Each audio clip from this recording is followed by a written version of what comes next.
in the Bronze Age cradle, where empires carved their names in stone and blood, where Babylon's hanging gardens defied heaven and ziggurats pierced clouds like spears thrust at eternity, the most audacious experiment in human history was quietly unfolding. Here, among peoples who worshipped gods of gold and offered children to furnaces, a single voice would call forth a revolution that would outlast every throne, every temple, every civilization that seemed permanent as the mountains themselves.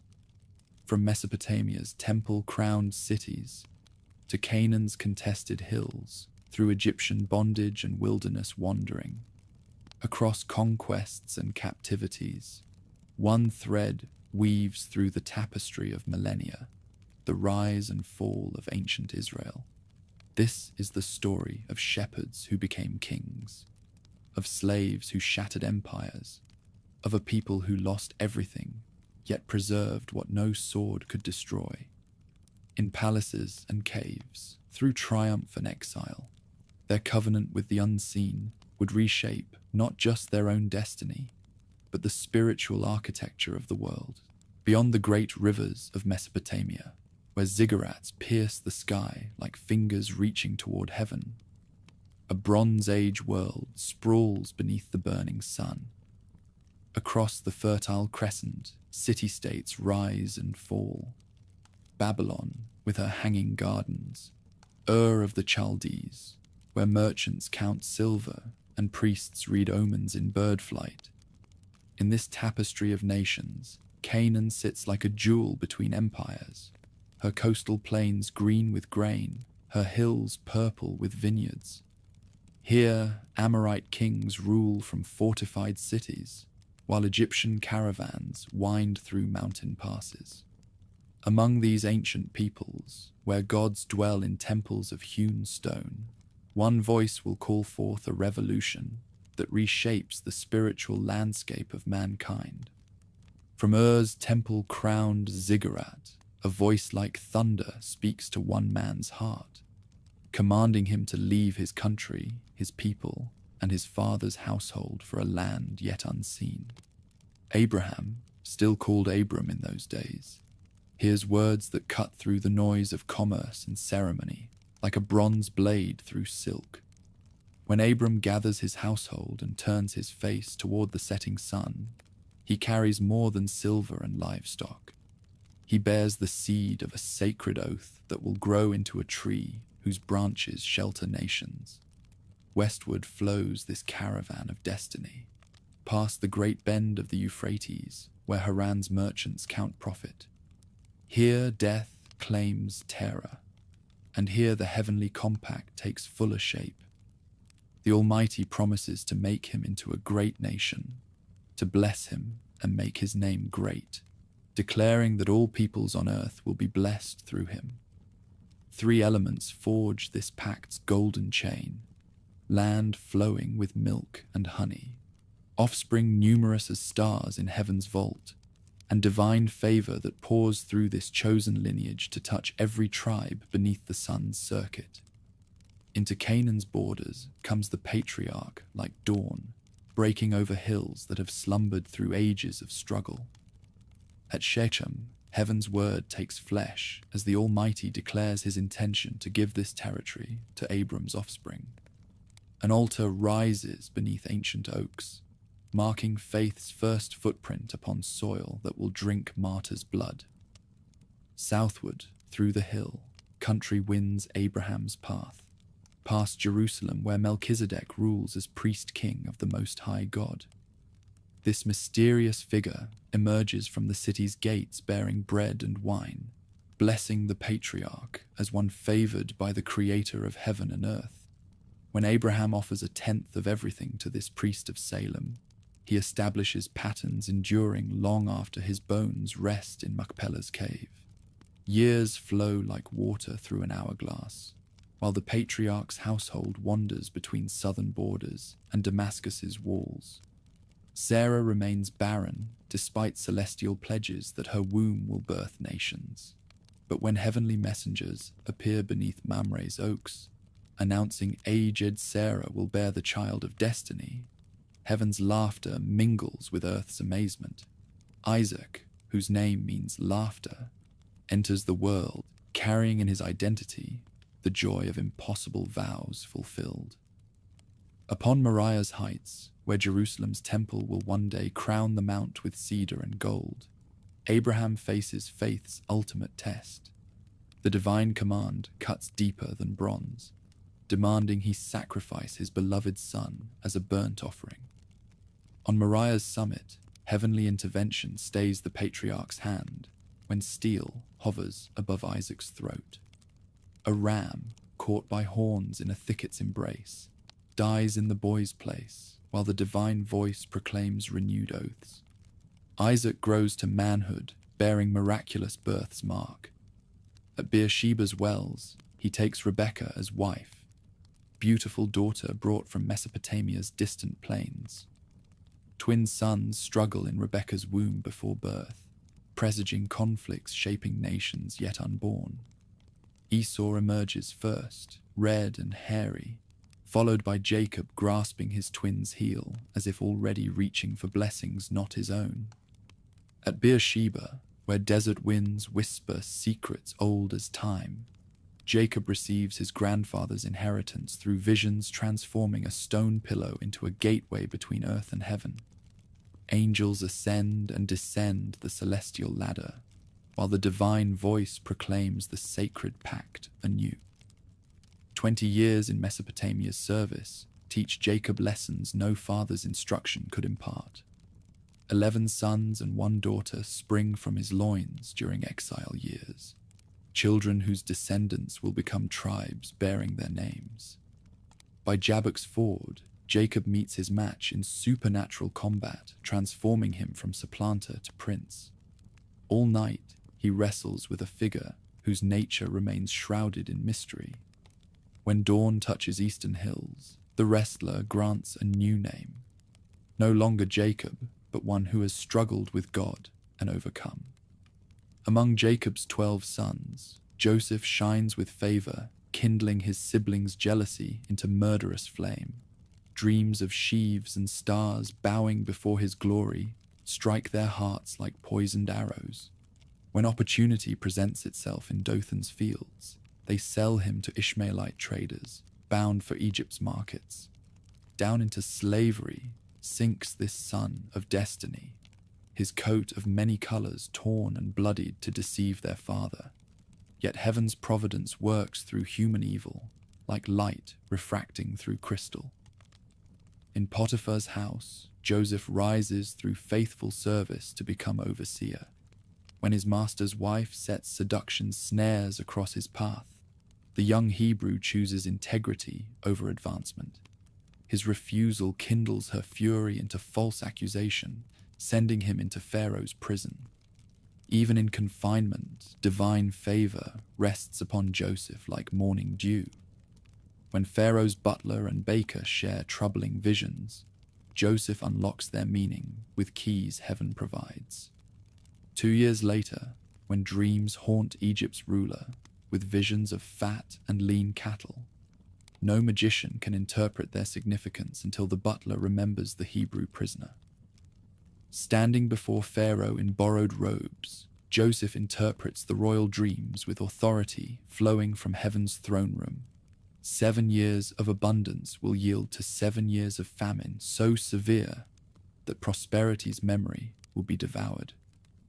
At 30 years, Joseph rides forth from Memphis in Pharaoh's second chariot, while heralds cry before him. From the delta's green fields to Aswan's rocky cataracts, all Egypt bows before this administrator, whose wisdom preserves their nation from starvation. When famine spreads across the ancient Near East, only Egypt possesses sufficient stores. From Canaan's hills, where Jacob's flocks grow thin, 10 sons journey southward to buy bread. Only Benjamin remains home, shielded by his father's love from dangers that devoured Rachel's firstborn. After testing their hearts through imprisonment and accusations, after Judah offers himself as substitute for Benjamin's safety, Joseph can maintain his disguise no longer. The explosion of recognition comes like thunder as he declares his identity and asks whether his father still lives. Divine mathematics transforming human evil into providential preservation flows through his explanation. God sent him ahead to preserve life during the famine years. Pharaoh's joy at this revelation exceeds even the family's amazement. Royal provision supplies carts for the journey, while gifts flow like water from a spring. Into Canaan's hills speeds news defying belief. Joseph still lives and rules all Egypt. When the aged patriarch sees royal carts loaded with provisions, his spirit revives. At Beersheba's wells, Jacob offers sacrifices while seeking heaven's guidance. In night visions, the divine voice carries reassurance. 70 souls descend into Egypt's borders. Jacob and his sons, their wives and children, the entire household carrying sacred inheritance into foreign soil. At Goshen's borders, father and son embrace, while 22 years of separation dissolve like morning mist. When death finally claims Jacob, his burial procession rivals that of royalty. From Goshen to Hebron winds a cortege carrying the patriarch home to rest beside Abraham and Sarah in Machpelah's purchased cave. Joseph's own death at 110 years marks the end of an era when covenant inheritance dwelt securely under Pharaoh's protection. But time's passage brings change to the land of the Nile. A new king arose who did not know Joseph or remember the Hebrew administrator who saved the nation from starvation. This Pharaoh looked upon the children of Jacob, now numbering in the hundreds of thousands, and saw not grateful guests but potential threats. The new regime imposed harsh labor upon Abraham's descendants, forcing them to build treasure cities with bricks made from delta mud and straw. Yet the more they oppressed the Hebrew people, the more they multiplied. When forced labor failed to contain their growth, Pharaoh commanded the midwives to kill all Hebrew male children at birth. Finally, in desperation, he issued a decree: every boy born must be thrown into the Nile. Into this darkness came a child whose survival defied royal decree. When Amram of the house of Levi took Jochebed as his wife, their union produced a son so beautiful that his mother hid him 3 months, rather than surrender him to the Nile's hungry waters. When concealment became impossible, faith took the form of a waterproofed basket woven from bulrushes. Among the reeds where Pharaoh's daughter came to bathe, the infant floated like hope itself, riding upon destruction's waters. When the princess discovered the crying child, her heart moved with compassion, transcending political boundaries. Moses, meaning drawn out, grew up in Pharaoh's house with access to the finest education, while never forgetting the suffering of his people. When Moses reached manhood, righteous anger flamed in his heart until it consumed caution. His bronze blade found its mark in an overseer's flesh, and earth drank blood, while desert wind scattered sand over evidence of liberation turned to murder. Fear drove Moses from the only home he had known into wilderness, where his royal education meant nothing. At a well in Midian, Moses found purpose in protection and meaning in service. His intervention earned gratitude, blossoming into marriage with Zipporah. For 40 years he tended sheep in wilderness places where silence taught lessons palace education could never impart.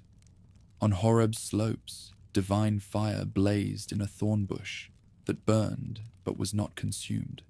From those flames came a voice reshaping history and transforming a fugitive shepherd into the greatest deliverer the covenant people would ever know.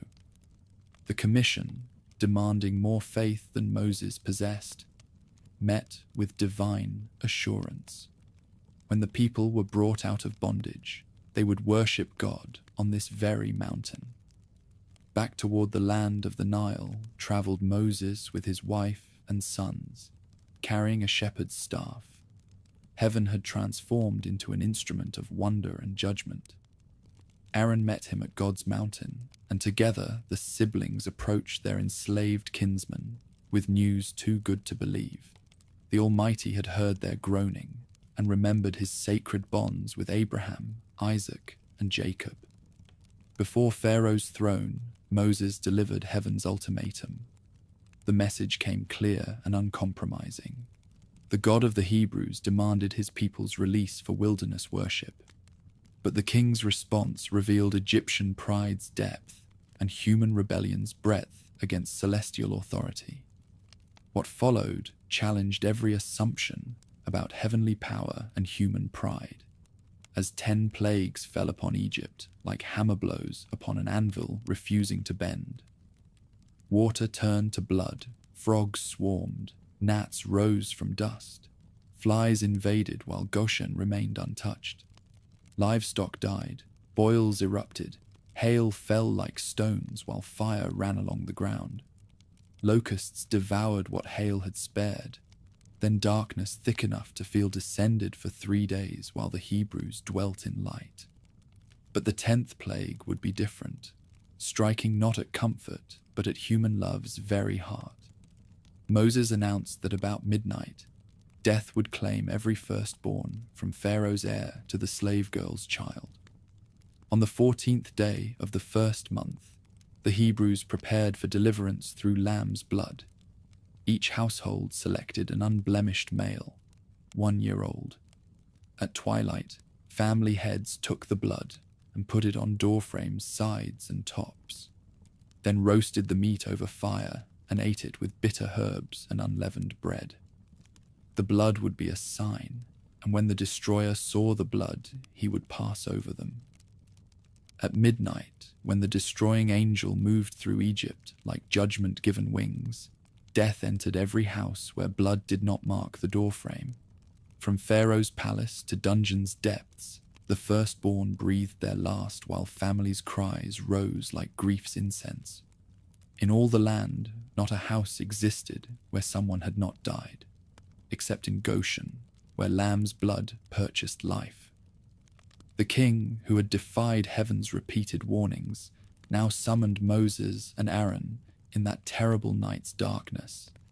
He commanded them to leave immediately with all their people, to take their flocks and herds as requested, and to worship their God. From Ramesses marched 600,000 men on foot, besides women and children, carrying dough with no time to rise, and treasures pressed upon them by neighbors desperate to see them gone. Eastward toward wilderness they traveled, guided by a pillar of cloud shielding them from desert sun by day, and becoming fire to light their way by night. At Pi Hahiroth, between Migdol and the sea, the covenant people found themselves trapped between Pharaoh's approaching army and waters too deep to ford. But Moses lifted his staff over waters that had never known division, and heaven displayed power reducing human engineering to child's play. All night, the east wind blew, while divine intervention pushed back the sea until it stood like walls on either side of a pathway paved with ocean floor. When morning light revealed the sea's division to Egyptian eyes, chariot wheels found sand where water should have been. Into the same corridor that had become the Hebrews' highway to freedom, Pharaoh's army drove with predators' confidence. But when the staff was raised, the walls of water came crashing down with the roar of thunder, burying chariots and horses alike. Not one survived to carry defeat's news back to the royal court. On the far shore, as Egyptian bodies rolled in like driftwood after a storm, the people of the covenant raised their first song of freedom. Tambourines rang in Miriam's hands as the women danced, and a triumphant voice rose beside them. Into Shur's wilderness they marched, carrying Joseph's bones as their most precious treasure, while fire and cloud from heaven guided their steps toward an appointment with God's mountain. Behind them lay 4 centuries of slavery, ended in a single night of judgment from above. Ahead stretched 40 years of desert wandering that would forge a nation from slaves and write heaven's law upon stone tablets. From Sinai's smoking peak, where thunder spoke the law and lightning carved commandments into stone, the covenant people carried divine fire in their hearts across wilderness wastes toward the land of ancient pledge. When Joshua led them across Jordan's divided waters, and Jericho's walls fell to trumpet blast and shouted prayer, the conquest blazed across Canaan like wildfire consuming dry stubble. Yet the conquest remained incomplete, like a tapestry half woven upon heaven's loom. Pockets of resistance remained scattered across hill country and coastal plains, Canaanite strongholds where bronze chariots gleamed, Philistine cities where iron weapons sang their songs of technological supremacy. Jebusite Jerusalem perched upon its rocky throne like an eagle's nest beyond reach. Among the tribes, no central authority held sway once Joshua's bones rested beside those of Joseph in Shechem's hallowed ground. Each clan settled into its allotted inheritance, while the ark of the sacred compact dwelt at Shiloh, tended by Levite priests whose voices lifted daily sacrifices toward heaven's throne. In those days, no king ruled over the children of Abraham. Each man did what seemed right in his own eyes. Into this loose confederation came testing, like waves against a crumbling seawall.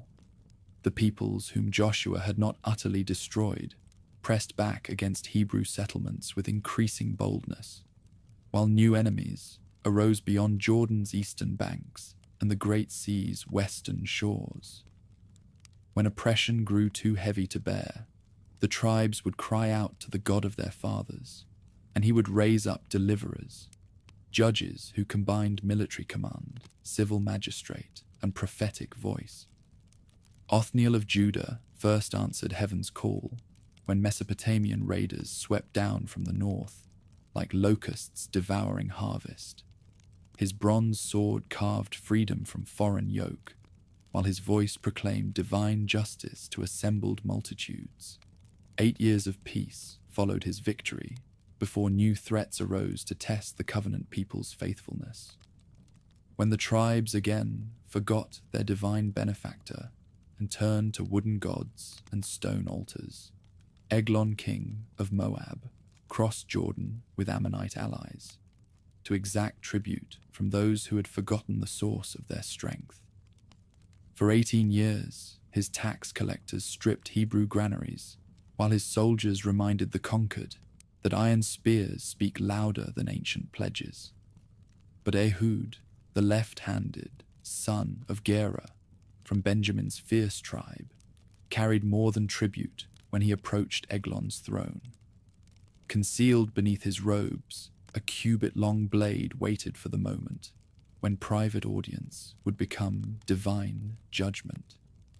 In the cooling chamber where the Moabite king received his Hebrew vassal, bronze found flesh with surgical precision.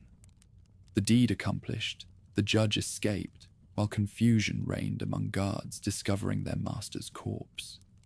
The horn of liberation sounded across Ephraim's hills as Ehud rallied the tribes to seize Jordan's fords before Moabite reinforcements could cross. That day, 10,000 enemy warriors fell beneath Hebrew bronze, while none escaped to carry news of defeat back to their homeland. 80 years of peace followed Ehud's deliverance, but memory never lasts as long as flesh, and the pattern returns with wearying inevitability. New apostasy brought new oppression as Jabin, king of Hazor, sent his general Sisera with 900 iron chariots to remind the covenant people that military technology often determines political reality. For 20 years, those wheeled fortresses thundered across Canaanite plains, while Hebrew foot soldiers learned to fear the sound of bronze-rimmed wheels. In those dark days, when Canaanite overlords collected tribute from trembling villages, leadership arose from an unexpected source. Deborah the prophetess held court beneath a palm tree between Ramah and Bethel, dispensing justice with wisdom that flowed from divine springs. While her words carried authority even tribal elders recognized. When the Spirit of the Almighty stirred within her heart, she summoned Barak, son of Abinoam, from Kadesh, with words that blazed like fire from heaven's altar. The time had come to break Canaanite power, to draw Sisera and his iron chariots to Mount Tabor, where terrain would favor Hebrew tactics over foreign technology. 10,000 men from Naphtali and Zebulun would follow Barak to victory. But Barak's response revealed the fear that iron weapons had planted in Hebrew hearts. He would go if Deborah accompanied him, but not otherwise. The prophetess agreed, though her words carried prophetic irony. The victory would bring no glory to Barak's name, for the Almighty would deliver Sisera into a woman's hand. From Mount Tabor's heights, Hebrew forces descended like an avalanche, while heaven opened its floodgates to turn Kishon's valley into a quagmire that swallowed Canaanite chariots. Where iron wheels had thundered in dominance, now they spun helplessly in mud, while Hebrew spears found their marks. Sisera himself abandoned his chariot to flee on foot toward the tents of Heber the Kenite. But fate wore a woman's face that day, as Deborah had prophesied. Jael, wife of Heber, received the fleeing general with hospitality that masked deadly purpose. While he slept beneath her tent's protective cover, her hammer drove a tent peg through his temple into the earth beneath. The song that followed, Deborah's victory hymn, rang across the hills like bronze bells celebrating divine deliverance. 40 years of peace followed that great victory, and still the cycle rolled on, as relentless as the tides and as ruinous as a plague. New apostasy brought new enemies, as the Midianites swept across Jordan like a tide of destruction, their camel cavalry carrying devastation into Hebrew heartland with speed no foot soldier could match. For 7 years, these desert raiders appeared at harvest time to strip the land bare. Among those who ground wheat in secret places, Gideon, son of Joash, threshed grain in a winepress to hide his work from Midianite patrols. Here the angel of the Almighty found him, addressing this frightened farmer as a mighty warrior, while commissioning him to save his people from their oppressors. The answer came not in words, but in signs that blazed with supernatural fire. That night, divine command directed the reluctant judge to tear down his father's altar to Baal and cut down the Asherah pole beside it.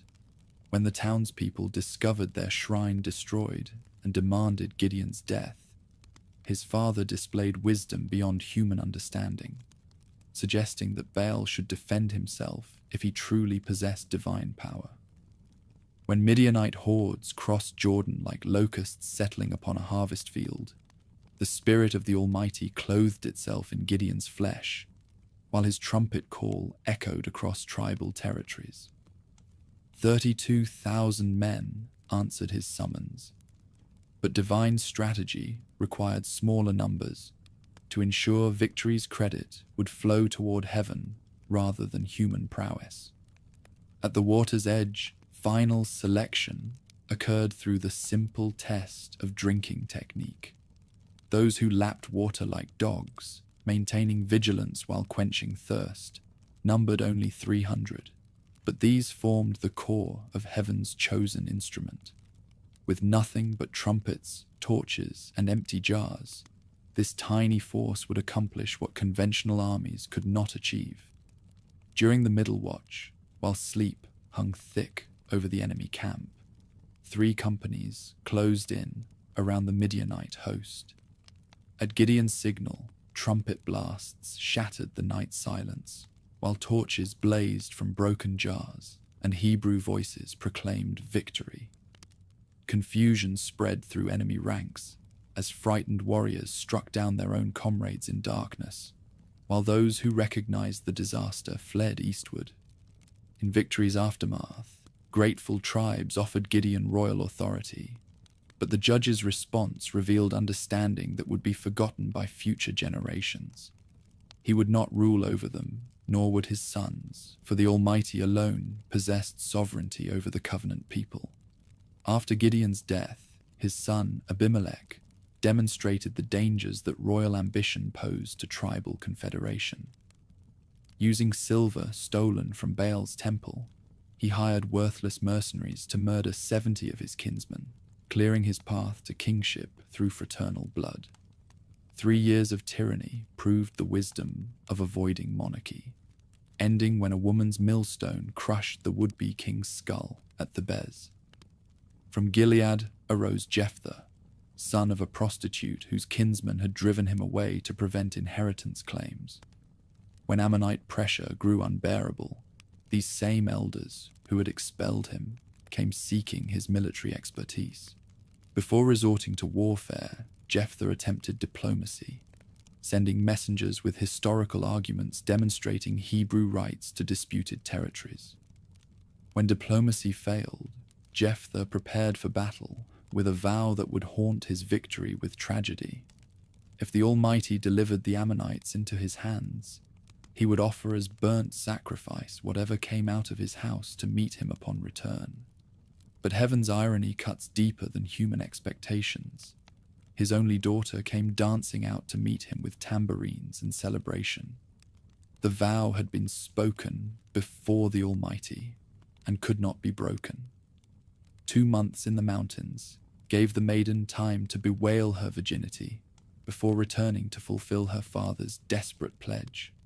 Her sacrifice became a memorial among Hebrew daughters, transforming military victory into Pyrrhic triumph. Into Philistine crisis came Samson, last and most flawed of the great judges, whose supernatural strength flowed from divine blessing and Nazirite vows. From birth, his destiny was proclaimed by angelic messengers. No razor would touch his head, no wine would pass his lips, and through his consecration, he would begin to deliver the covenant people from Philistine domination. Samson's story feels like a long list of what might have been. His marriage to a Philistine woman from Timnah brought conflict rather than alliance, while his riddle about honey from a lion's carcass led to betrayal and revenge. 300 foxes became instruments of agricultural warfare when he tied their tails together with torches and released them into enemy grain fields. When 3,000 men of Judah came to arrest him for endangering tribal security, Samson submitted to binding rather than resist his own kinsmen.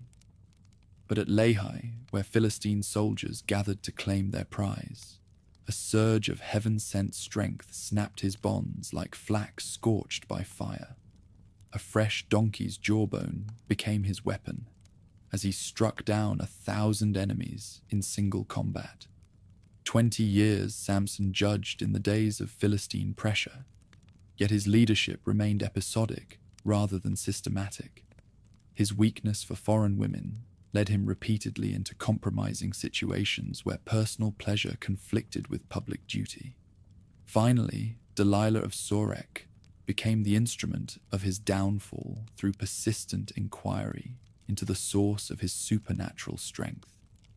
When persistent questioning wore down heroic resolve, Samson finally revealed the truth. His strength lay in his uncut hair, symbol of his Nazirite consecration. While he slept upon her knees, Delilah called for a barber to shave away 7 locks. Philistine soldiers bound him with bronze chains before gouging out his eyes and setting him to grinding grain like a beast of burden. Even so, godly mercy extends beyond human failure. When his hair began to grow again during months of captivity, so did his supernatural strength return.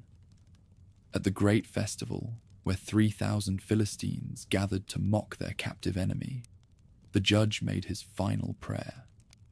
Positioned between the temple's supporting pillars, Samson called upon the Almighty for strength one last time. When strength from above surged back into his arms, the temple crumbled in thunderous ruin, burying more Philistines than he had slain in all his life. With Samson's death, the age of judges drew toward its close, while new challenges arose that tribal confederation could not adequately address. At Shiloh, where the Ark of the Sacred Compact rested within its tent sanctuary, corruption spread through the priestly house like gangrene through wounded flesh. Eli the high priest, whose eyes had grown dim with age, could not control his sons Hophni and Phinehas as they perverted temple worship into personal profit. These corrupt priests showed no respect for the sacred offerings, seizing meat from the sacrifice before the rightful portions had burned on the altar, while their servants bullied worshippers with threats. Worse still, they lay with women who served at the sanctuary entrance, polluting holy ground with sexual immorality. Into this corrupt environment came Samuel, born to Hannah's barren womb through answered prayer and dedicated to temple service from his earliest years. While still a child, he heard a voice from beyond calling his name in the night watches, learning to recognize the language of heaven, while older men remained deaf to the call. The word of Samuel proved reliable throughout the land as the Almighty established him as a prophet, letting none of his words fall to the ground unfulfilled. From Dan to Beersheba, all the covenant people knew that Samuel had been established as the voice of heaven for their time. But crisis came when Philistine armies gathered at Aphek, while Hebrew forces assembled at Ebenezer. The first day's battle went badly, with 4,000 falling before Philistine iron. Desperate for celestial intervention, tribal elders decided to bring the ark from Shiloh, believing its presence would guarantee victory. When the ark arrived, accompanied by Hophni and Phinehas, the Hebrew war cry shook the earth, while Philistine hearts grew cold with fear. Yet courage born of desperation drove their resistance, as commanders rallied troops with reminders that defeat would reduce them to Hebrew slavery. The battle that followed crushed Hebrew confidence, revealing that ritual objects hold no power of their own without the favor of heaven. 30,000 foot soldiers fell, and the ark was carried off as a trophy by their enemies. Among the dead were Eli's 2 sons, whose corrupt lives ended where they tried to twist sacred things for military gain. But the Philistines soon learned that capturing the ark brought more curse than blessing. In Dagon's temple at Ashdod, their god's statue fell prostrate before the Hebrew ark, then shattered when restored. Tumors broke out among the population, while mice overran their territory. From city to city, the ark passed, Ashdod to Gath to Ekron, carrying devastation wherever Philistine hands profaned its sacred presence. 7 months of misery taught the sea peoples that some victories come with a price heavier than loss. At last, the ark left Philistine lands on a new cart, pulled by 2 milk cows parted from their calves, a test to see whether recent plagues were the work of heaven or simple coincidence. The cattle took the road toward Beth Shemesh without deviation, confirming supernatural intervention. Samuel, meanwhile, established a new form of leadership, traveling on circuit between Bethel, Gilgal, and Mizpah to judge disputes and maintain justice. Yet even his wise leadership could not solve fundamental problems plaguing tribal confederation. His sons Joel and Abijah, appointed as judges in Beersheba, proved corrupt like Eli's offspring, taking bribes and perverting justice. Philistine power remained unbroken despite the ark's return, their iron weapons still superior to Hebrew bronze. Beyond Jordan, Ammonite pressure continued, while other enemies probed for weaknesses. Most ominously, the aged prophet showed signs of mortality, while his sons demonstrated unfitness for succession. In this crisis, tribal elders gathered at Ramah to present Samuel with a request that would transform Hebrew society forever. They had observed his advancing years and his son's corruption, but their solution reached beyond immediate concerns to address deeper structural problems. The time had come for the covenant people to have a king like all the nations. Samuel's initial reaction mixed personal hurt with theological insight. The elder's request seemed to reject his lifetime of faithful service, while demanding changes that contradicted sacred intention. When he brought their petition to the Almighty in prayer, the response cut to the heart of the matter. The people had not turned against Samuel, but against the true king who had rescued them from slavery in Egypt. From the Exodus onward, they had forsaken their true sovereign to serve other gods, and now they wanted an earthly monarch to replace heavenly rule. Yet the request would be granted, though not without warning about monarchy's inevitable costs. Samuel's speech to the assembled elders painted a dark picture of royal authority's demands upon free peoples. Kings would take sons for military service and daughters for domestic labor, while confiscating fields and vineyards to reward court favorites. Heavy taxation would support royal bureaucracy, while forced labor would build palaces. The day would come when they would cry out because of their king, but heaven would not answer their complaints about burdens they had chosen. But the elders remained unmoved by prophetic warnings, their minds fixed upon practical necessities that seemed to require royal solutions. They wanted a king to judge them and fight their battles, to provide unified leadership that could match their enemies' military organization. Their final argument carried weight that theological objections could not overcome. They desired to be like all the nations surrounding them. Approval from on high came with a heavy heart, as Samuel was granted leave to fulfill their demand, yet urged to warn them once more of what a king would bring. Unseen among the tribes, the one marked for the crown was already moving toward a destiny that would alter Israel forever. The age of judges did not fall to enemies, but to a choice from within, to surrender the rule of the unseen for the crown of the seen. In becoming like every other nation, they gained power and polish, but lost the sacred identity that had made them a treasure among the peoples of the earth. Among the hills of Benjamin, where olive groves cast silver shadows and ancient paths wound between terraced fields, the prophet Samuel carried sacred oil in his horn, while divine sorrow weighed heavy upon his heart. The Almighty had rejected Saul for disobedience that revealed the true character beneath royal purple. Now heaven's choice must fall upon another, one whose heart beat in rhythm with celestial purposes rather than human pride.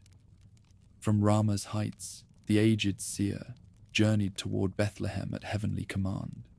His mission required secrecy, for Saul's jealous nature would interpret any anointing as treason against the crown. Under cover of offering sacrifice, Samuel would pour oil upon the head of Jesse's youngest son, a shepherd boy whose destiny would reshape kingdoms. In Bethlehem's gate, the elders trembled at Samuel's approach, for the prophet's visits often brought judgment upon hidden sins, but his words carried peace as he invited them to consecrate themselves for sacred worship. Jesse the Bethlehemite came with his household, 8 sons standing in birth order, while their father presented each one for prophetic inspection. Eliab the eldest stood tall and strong, his warrior's frame suggesting royal potential that caught Samuel's eye like sunlight on polished bronze. Surely this firstborn bore the marks of heavenly selection. But the Almighty's voice whispered correction. Man looks upon outward appearance, but the Creator sees the heart's hidden chambers where true character dwells. One by one, 7 sons passed before the seer, while celestial silence met each presentation. All bore Jesse's blood, and masculine strength. Yet none stirred prophetic recognition that heaven's choice had appeared.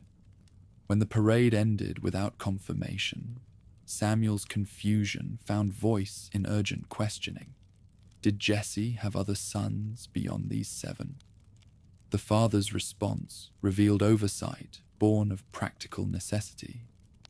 The youngest tended sheep in distant pastures, his absence seeming natural for one whose duties lay with flocks rather than formal ceremonies. But sacred purposes often hide in humble circumstances that human wisdom overlooks.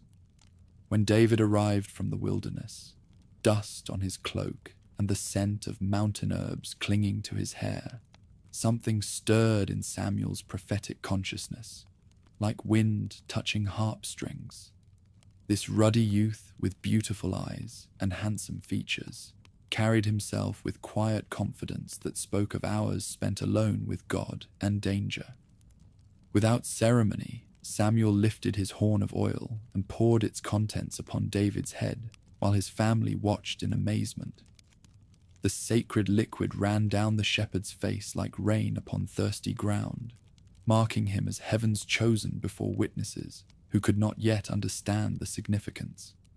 From that day forward, the Spirit of the Almighty came mightily upon David, while departing from Saul, like breath leaving a dying man.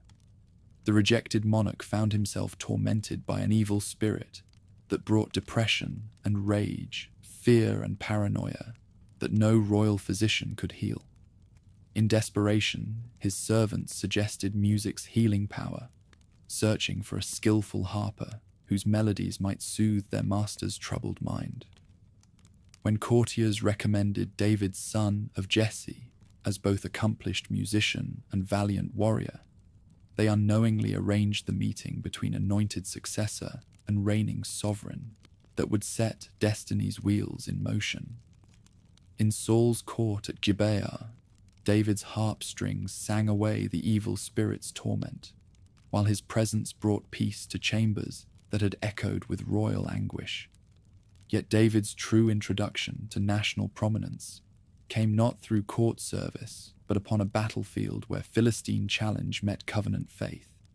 In the valley of Elah, where 2 armies faced each other across a narrow ravine, Goliath of Gath strode forth each morning and evening for 40 days, his bronze armor gleaming like captured sunlight, while his voice thundered defiance. 9 feet and 9 inches, Goliath stood, his coat of mail weighing 5,000 shekels of bronze, while his spear's iron point alone weighed 600 shekels. The giant's challenge cut deeper than mere military tactics, striking at the heart of covenant theology that proclaimed celestial supremacy over earthly powers. His blasphemous words demanded that the armies of the living God choose a champion to face him. Into this crisis came David, sent by his father with supplies for his brothers in Saul's army. When he heard Goliath's challenge and witnessed tribal paralysis before Philistine arrogance, righteous indignation flamed in his heart like fire catching dry tinder. The questions the youth asked among the troops revealed both practical interest and theological insight. Who was this uncircumcised dog that he should defy the armies of the living God? When Eliab heard his youngest brother's inquiries, jealous anger moved him to public rebuke. He accused David of abandoning his sheep to see the battle, of pride and wicked curiosity. But the shepherd's response deflected familial criticism, while maintaining focus on the challenge that had paralyzed resistance. Word of David's bold questioning reached Saul's ears like wind carrying news of distant thunder. When the ruler summoned this youth who seemed unimpressed by Philistine might, he found himself facing confident faith that reminded him of his own early days, when heavenly power had transformed him from donkey searcher to national deliverer. Yet Saul's initial response revealed how thoroughly fear had corrupted royal courage. David was but a youth, while Goliath had been a warrior from his boyhood. The mismatch seemed so obvious that the sovereign's responsibility demanded protecting this young volunteer, from suicidal overconfidence. But David's testimony painted a different picture of celestial protection and proved prowess. When lions had threatened his father's flocks, his own hands had seized them and struck them dead. When bears had sought to carry away lambs, his strength had delivered the prey and slain the predators. The same God who had protected him from beast's claw and fang would deliver him from Philistine spear and sword. 5 smooth stones from the brook would serve as ammunition for the sling that had protected David's flocks through countless nights of danger. When Jesse's son strode across the valley toward his towering opponent, each step carried him further from human calculation and deeper into sacred mystery. Goliath's reaction to this unexpected champion mixed amusement with outrage that tribal desperation had chosen such an obviously inadequate representative.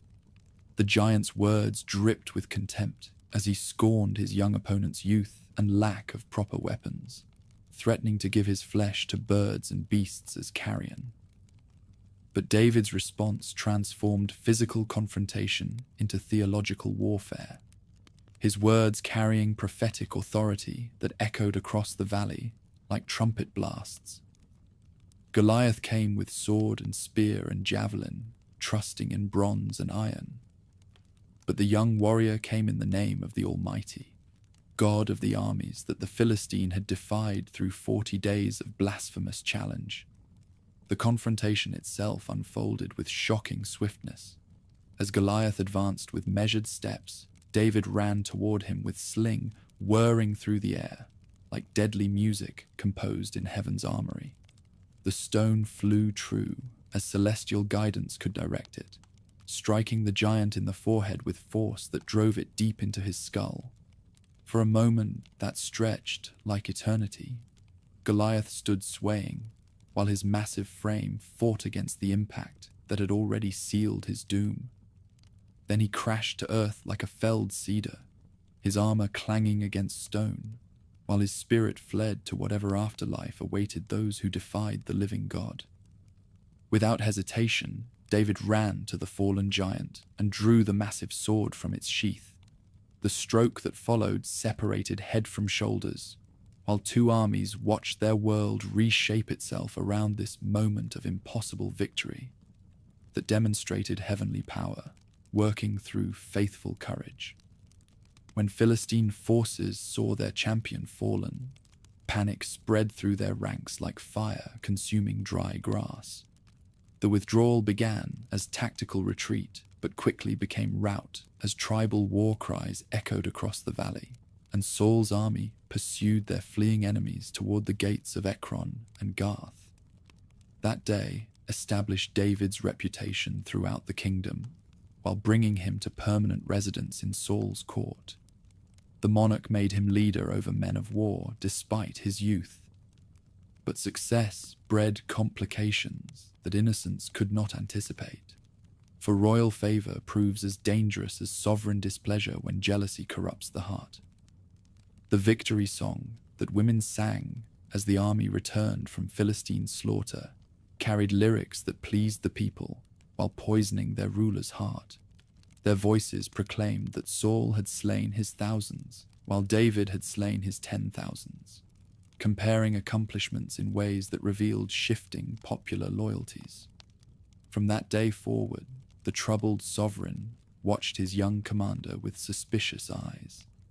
Yet heavenly providence continued weaving patterns that human malice could not break, as Saul's own son, Jonathan, found his soul knit with David's in friendship that transcended political calculation. The heir to the throne loved his father's general as his own soul, making covenant bonds that included the exchange of robe and armor, sword and bow and belt. But Saul's deteriorating mental state transformed cautious suspicion into murderous intent as evil spirits returned to torment the troubled monarch. When David played his harp to soothe royal anguish, Saul twice hurled his spear at the musician, seeking to pin him to the wall with bronze that whistled past its target. Only celestial protection and quick reflexes preserved the Anointed One from assassination disguised as accidental violence. Recognizing that direct murder might prove difficult, Saul chose more subtle methods. He promoted David to captain of 1,000, hoping that military responsibility would provide Philistine spears, with opportunity to accomplish what regal weapons had failed to achieve. But the young commander's success in every enterprise only increased his popularity while demonstrating heavenly blessing. Marriage became Saul's next weapon, as he offered his daughter Michal to David, with the understanding that a royal son-in-law would face greater military risks. The sovereign declared his willingness to give her in marriage without customary bride price, requiring only 100 Philistine foreskins as proof of military prowess. Yet David's response exceeded royal expectations, while demonstrating that celestial favor cannot be calculated by human mathematics. Within the appointed time, he returned with 200 foreskins taken from Philistine corpses, proving his worthiness for regal marriage while further establishing his reputation as a warrior whom heaven blessed with victory. The wedding that followed bound David to Saul's household through ties that should have ensured mutual loyalty, yet only increased the ruler's paranoia. Michal's love provided her husband with protection from palace intrigue, but it also gave her father new leverage for manipulation when jealousy overcame paternal affection. As David's fame spread throughout the kingdom and beyond, Saul's mental deterioration accelerated until all pretense of affection vanished in open hostility. He commanded Jonathan and all his servants to kill David, abandoning subtlety for direct action. But the prince's warning gave the intended victim opportunity to flee, while the heir attempted to reconcile his father to reason. For a moment, paternal love and reason prevailed, as Saul swore by the Almighty that David would not die. The reconciliation seemed genuine, allowing the young commander to return to court service. But the peace proved temporary, as renewed war with Philistines provided fresh opportunities for the hero's prowess to shine, further inflaming sovereign jealousy. When evil spirits again tormented Saul during one of David's musical performances, the monarch's spear found the wall once more, while its intended target escaped. That night, Michal's love provided salvation as she helped her husband escape through a window while placing an idol in their bed to deceive the soldiers her father sent to arrest him. Flight transformed David into a fugitive whose survival depended upon heavenly protection and human loyalty among those who recognized heaven's choice despite political circumstances. At Ramah, where Samuel maintained his school for prophets, the exile found temporary refuge, while the aged seer learned how completely Saul's kingdom had unraveled. When messengers came to arrest David at Ramah, the Spirit of the Almighty fell upon them, causing them to prophesy instead of capturing their quarry.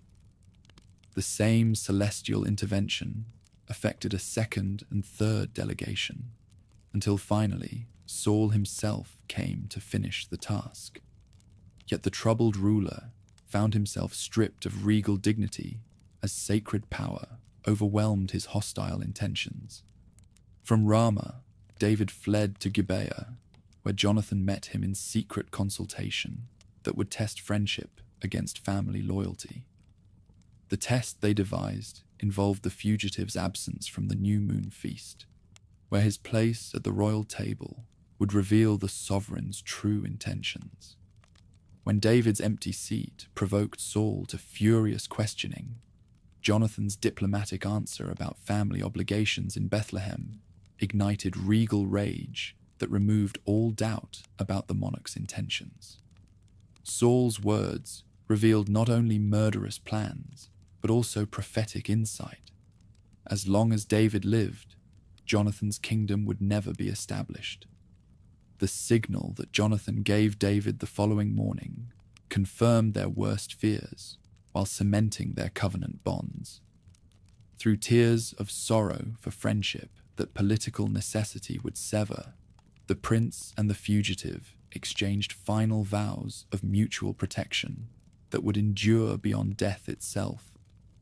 From that day forward, David became a fugitive leader whose court consisted of the discontented and debt-ridden, the bitter of soul who found in his leadership hope for better days.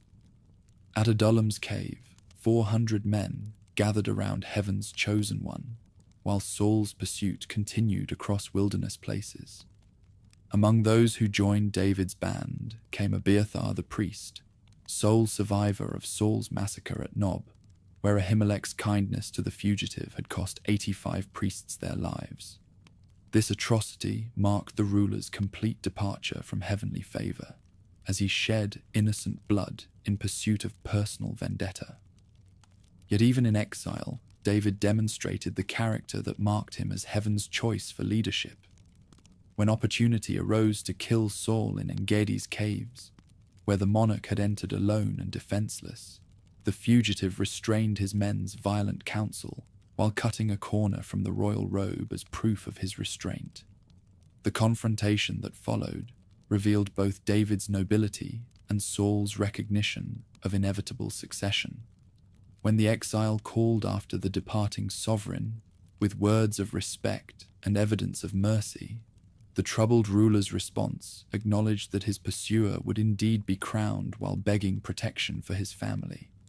Twice more such opportunities arose, once at Hachilah, where David penetrated Saul's camp to take the royal spear and water jug while the monarch slept, and again when circumstances provided chances for vengeance that the anointed one refused to take.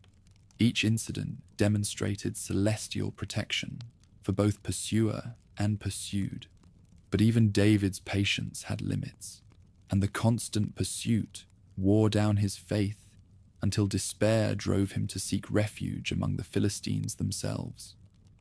At Gath, where Goliath's memory still haunted enemy councils, Achish granted sanctuary to the tribal exile, whose reputation had grown beyond territorial boundaries. For 16 months, David dwelt in Philistine territory, while maintaining his band of followers and protecting his family from Saul's relentless hostility. The arrangement benefited both parties. Achish gained a valuable ally whose knowledge of tribal tactics strengthened Philistine military capability, while the fugitive found respite from constant flight.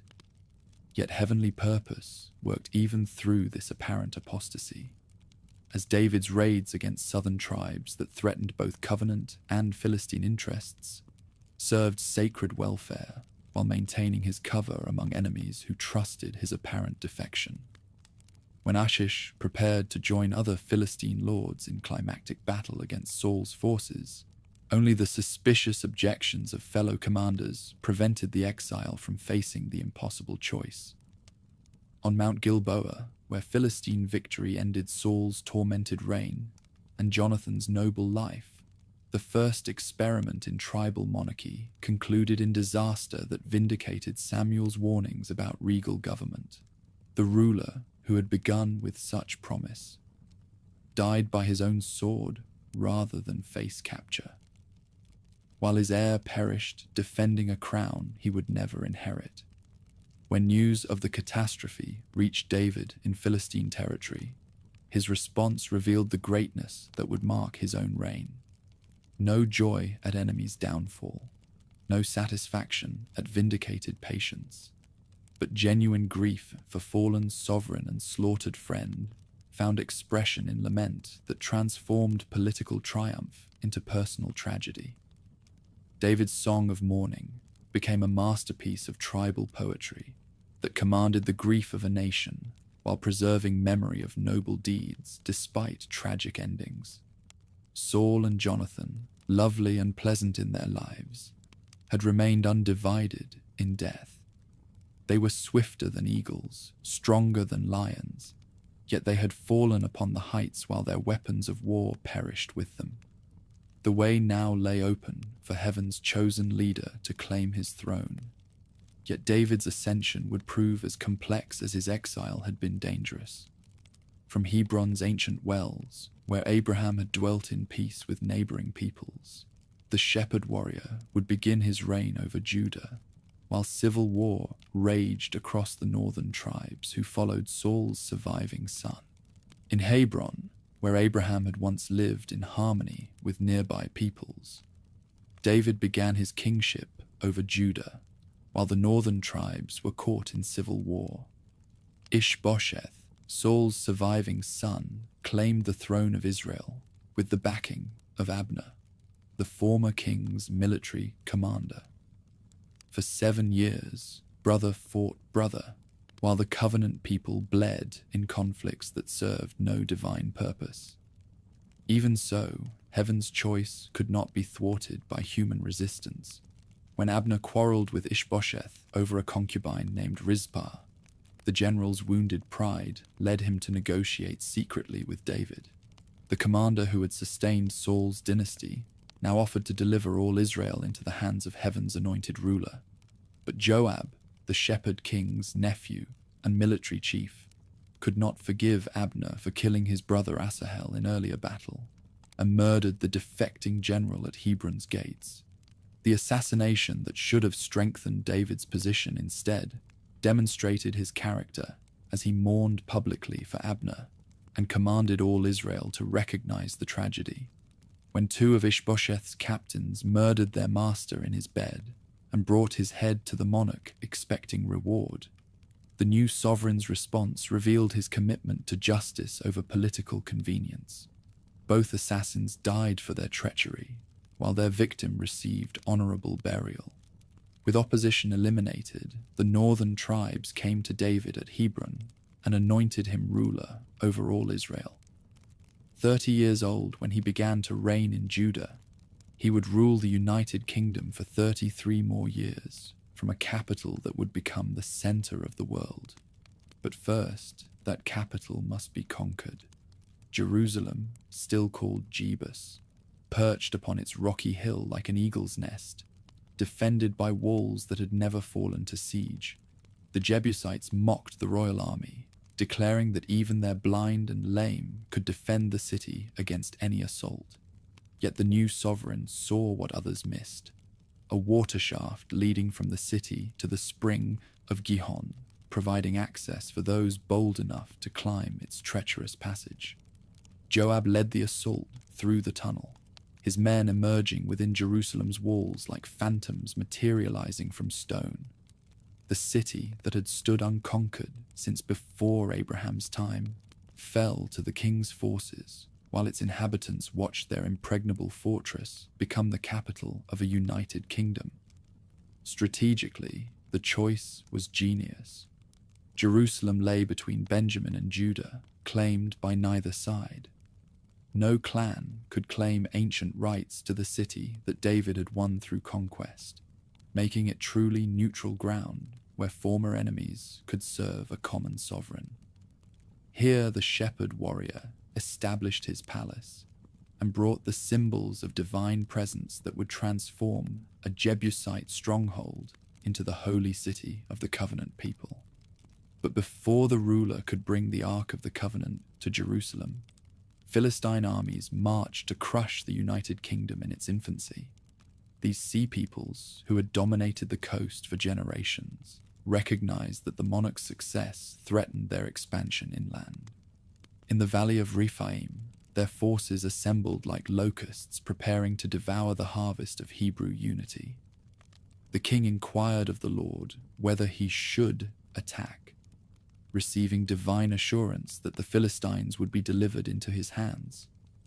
The battle that followed shattered enemy confidence as the sovereign led his forces to decisive victory, pursuing the fleeing Philistines from Geba to Gaza, while destroying their idols in flames that announced heaven's supremacy over foreign gods. A second Philistine assault met even more dramatic defeat when the ruler flanked their army after hearing the sound of marching in the tops of mulberry trees. a sign that the Lord himself had gone out before them to strike down their enemies. These victories established the royal military reputation while securing Israel's borders against their most persistent enemies. With external threats eliminated, the monarch turned his attention to the sacred task that would define his reign's spiritual significance. At Kiriath Jearim, where the Ark of the Covenant had rested for 20 years, since its return from Philistine captivity, preparations began to bring God's presence to Jerusalem with appropriate ceremony. It all fell apart the first time, a painful lesson that God's holiness demands deep respect. When the oxen pulling the new cart stumbled, Uzzah reached out his hand to steady the ark and died instantly, struck down for touching what no human hands should handle. The sovereign's anger at this intervention gave way to fear that made him redirect the ark to the house of Obed-Edom the Gittite, where it remained for 3 months. But divine blessing upon Obed-Edom's household encouraged the king to complete the sacred mission with proper reverence. This time, Levites carried the ark on their shoulders, as Moses had commanded, while the ruler himself led the procession, wearing a linen ephod and dancing before the Lord with all his might. Every 6 steps, sacrifices were offered, as the golden box that symbolized heaven's presence made its way through Jerusalem's streets. The celebration that greeted the ark's arrival transformed the entire city into a sanctuary of praise. Musicians and singers, priests and people joined in worship that echoed from the walls, while the monarch distributed food to every person in Israel. But not all hearts rejoiced at the spectacle, for Michal, Saul's daughter and the royal wife, watched from her window with contempt for what she considered undignified behavior by a king. Her criticism when the sovereign returned to bless his household revealed the gulf between old royal attitudes and new covenant kingship. Michal scorned his dancing before slave girls, declaring it shameful for a monarch to expose himself like a common performer. But the ruler's response showed he understood that divine approval mattered more than human dignity. He would become even more undignified if it pleased the Lord who had chosen him over her father's house. That night, as celebration sounds faded and Jerusalem settled into sleep around the tent where God's presence now dwelt, the king's heart burned with a desire that would reshape the city's destiny. Sitting in his palace of cedar while the ark rested under tent curtains, the sovereign felt the disparity between his own comfort and the simple housing provided for heaven's throne on earth.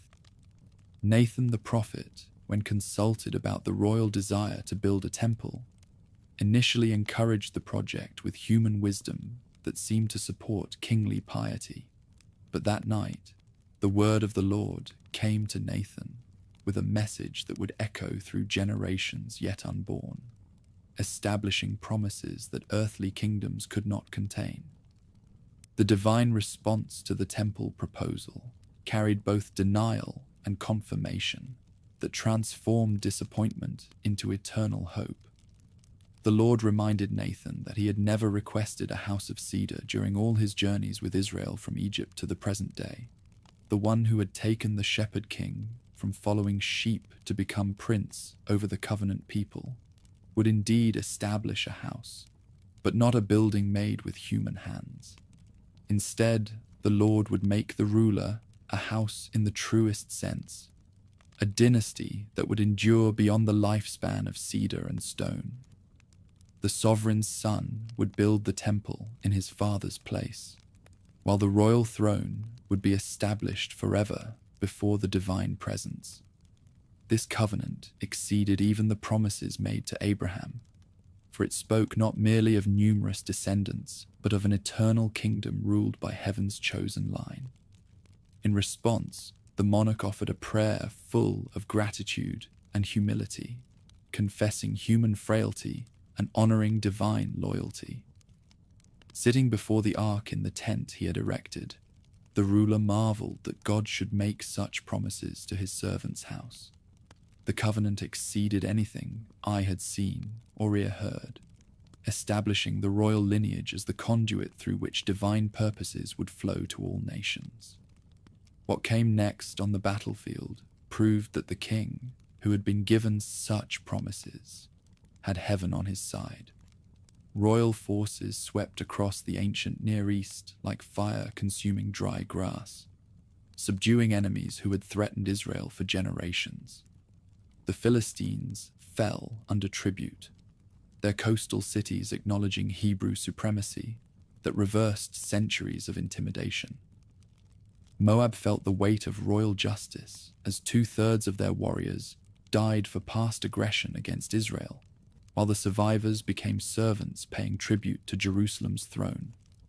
Hadadezer, king of Zobah, found his forces scattered when he attempted to restore his dominion along the Euphrates, his 1,000 chariots and 7,000 horsemen falling to Hebrew bronze, while the sovereign hamstrung all but 100 of the captured horses. When Damascus sent forces to aid Zobah, they too fell before the advancing army, their city becoming another tributary, paying silver and gold to Jerusalem's treasury. Toi, king of Hamath, recognizing the shift in regional power, sent his son Joram with gifts of precious metals that acknowledged royal supremacy without requiring military conquest. These victories brought wealth beyond previous Hebrew imagination, flowing into Jerusalem's treasuries. Bronze and silver, gold and iron accumulated in storehouses, while the monarch dedicated all spoils to the Lord's service. The kingdom that had begun with a shepherd's sling now commanded tribute from nations that stretched from the river of Egypt to the great river Euphrates. Still, the sovereign's greatest diplomatic triumph came through different means when he showed kindness to Mephibosheth, Jonathan's surviving son who had been crippled in childhood flight from Saul's falling dynasty. This act of covenant faithfulness, honoring his oath to Jonathan, demonstrated that royal power served loyalty rather than mere political advantage. But even the one appointed from above was not immune to the flaws of flesh, able to twist sacred favor into personal ruin. The incident began innocently enough when the king, walking on his palace roof during the spring season, when monarchs normally went to war, saw a woman bathing in the evening light. Bathsheba, wife of Uriah the Hittite, possessed beauty that caught the royal eye like sunlight on still water. What followed revealed how quickly power could corrupt judgment when desire overcame wisdom.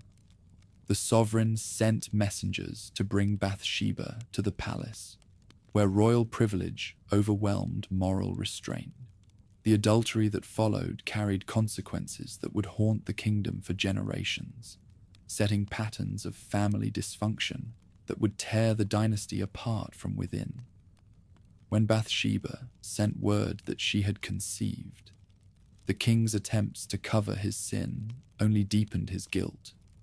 Uriah's recall from the siege of Rabbah was meant to provide opportunity for the husband to lie with his wife, creating plausible paternity for the royal bastard.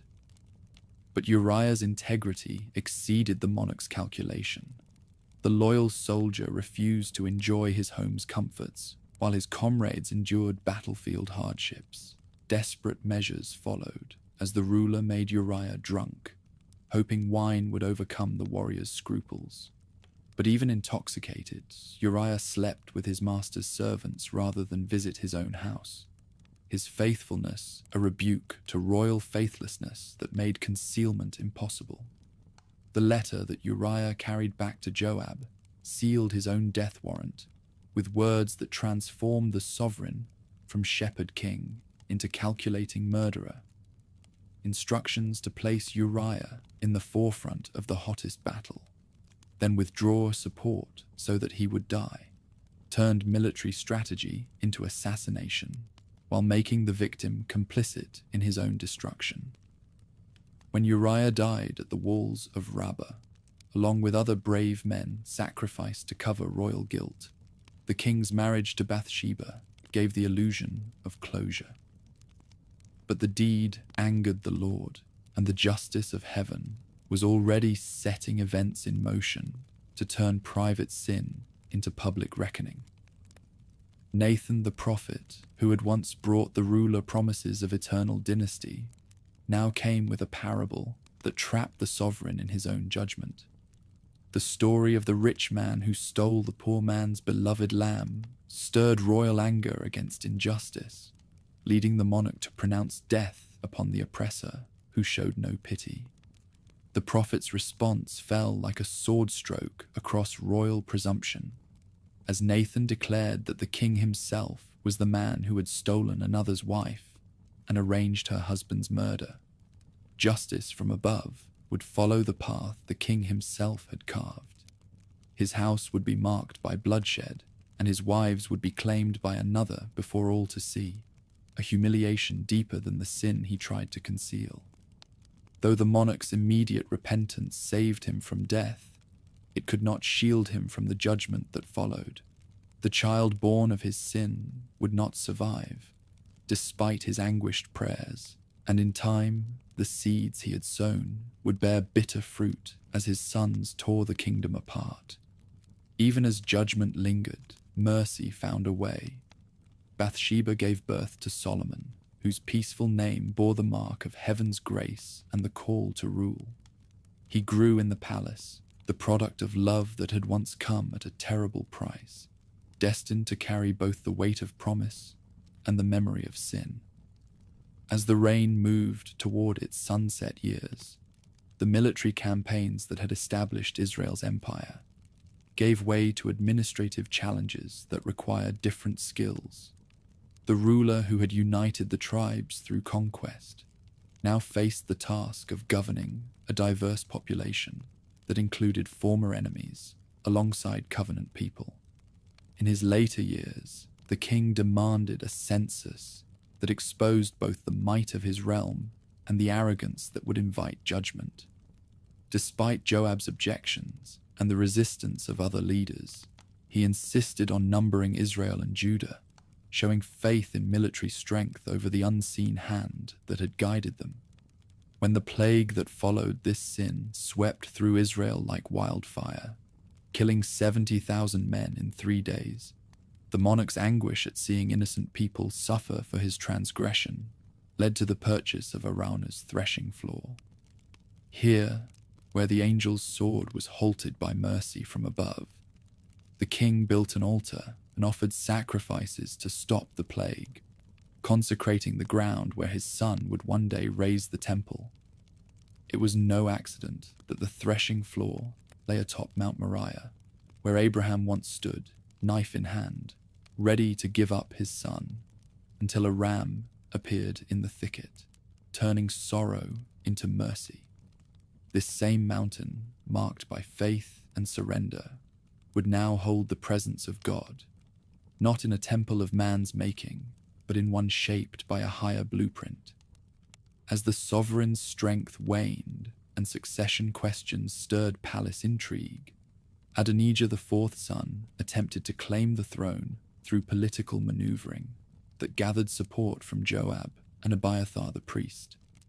But Nathan and Bathsheba reminded the aging monarch of his oath to make Solomon his heir, leading to the younger prince's anointing at Gihon's spring, while his rival's celebration dissolved into fear.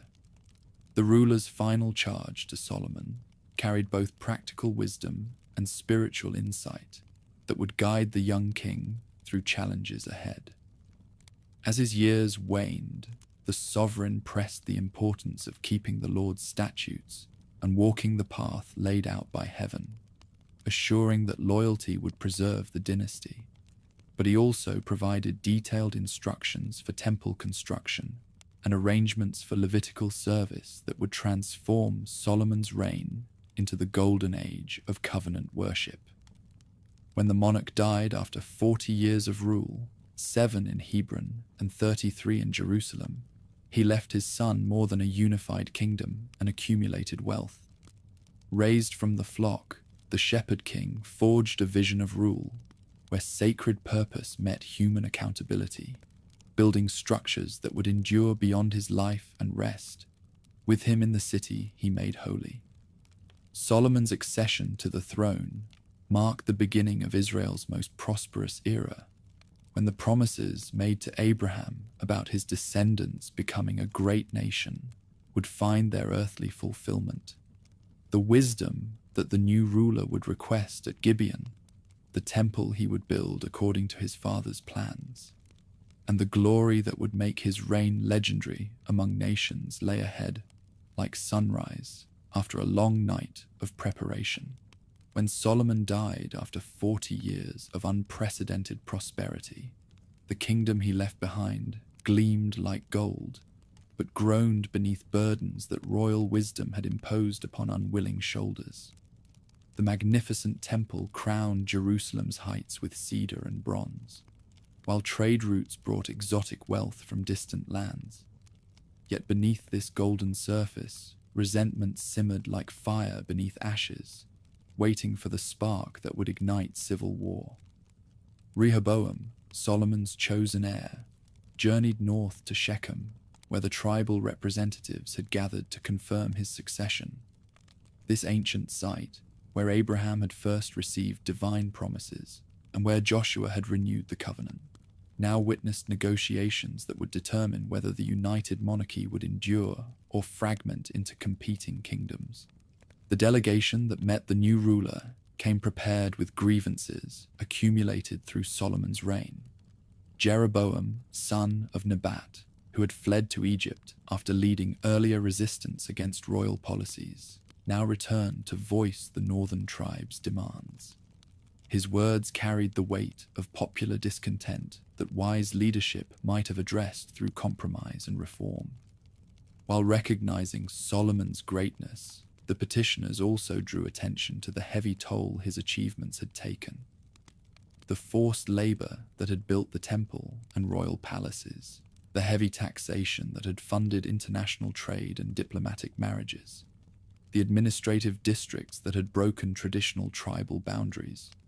All these innovations had created prosperity at the expense of ancient freedoms that the covenant people cherished.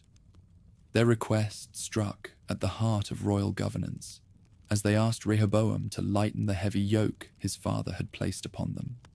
If the new monarch would reduce their service obligations and ease the burden of taxation, they would serve him loyally as their ancestors had served his grandfather. The offer represented a reasonable compromise that acknowledged both royal authority and popular rights. But Rehoboam's response revealed how completely royal privilege had corrupted wisdom among those born to power. When he requested 3 days to consider their petition, the delay suggested either careful deliberation or dangerous overconfidence in his ability to dictate terms to subjects who had already demonstrated their willingness to resist. The council that followed exposed the generational divide between those who had earned their positions through service and those who had inherited authority without understanding its responsibilities. The old men who had served Solomon during his rise to power understood the delicate balance between royal prerogative and popular consent that effective governance required. Their advice reflected decades of experience in managing the tensions that arise when traditional societies encounter rapid change. They counseled the young ruler to grant the people's request, speaking good words that would win their hearts and secure their permanent loyalty. A monarch who served his people's legitimate interests would find them eager to serve his rightful authority in return. But the young men who had grown up with Rehoboam in palace luxury offered different counsel that revealed their ignorance of political reality beyond royal courts. These advisors, who had never known, want, or felt the weight of forced labor, urged the heir to demonstrate his superiority over his father through even harsher policies that would crush any hint of resistance.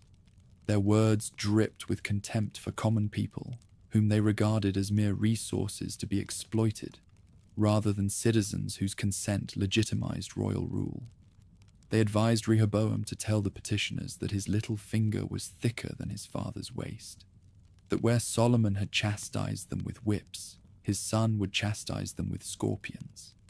The metaphor revealed more than its speakers intended, portraying royal authority as an instrument of punishment rather than protection, reducing governance to a contest of wills between ruler and ruled. Such attitudes might prevail temporarily through superior force, but they inevitably breed the resentment that destroys kingdoms from within. When the 3 days ended and the tribal representatives returned for the royal response, Rehoboam's choice between wise and foolish counsel would reshape the map of the ancient Near East. The young sovereign's words, when they came, demonstrated how privilege could blind even intelligent men to the consequences of their actions. Speaking with the arrogance of youth, convinced of its own invincibility, the heir declared that he would indeed make their yoke heavier than his father's burden. Where Solomon had disciplined them with whips, his son would use scorpions to enforce obedience. The response revealed complete ignorance of the political forces that had brought the delegation to Shechem in the first place.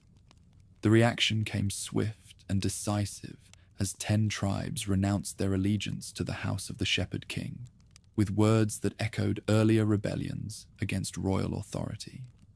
They proclaimed their independence with a slogan that had rallied resistance movements before.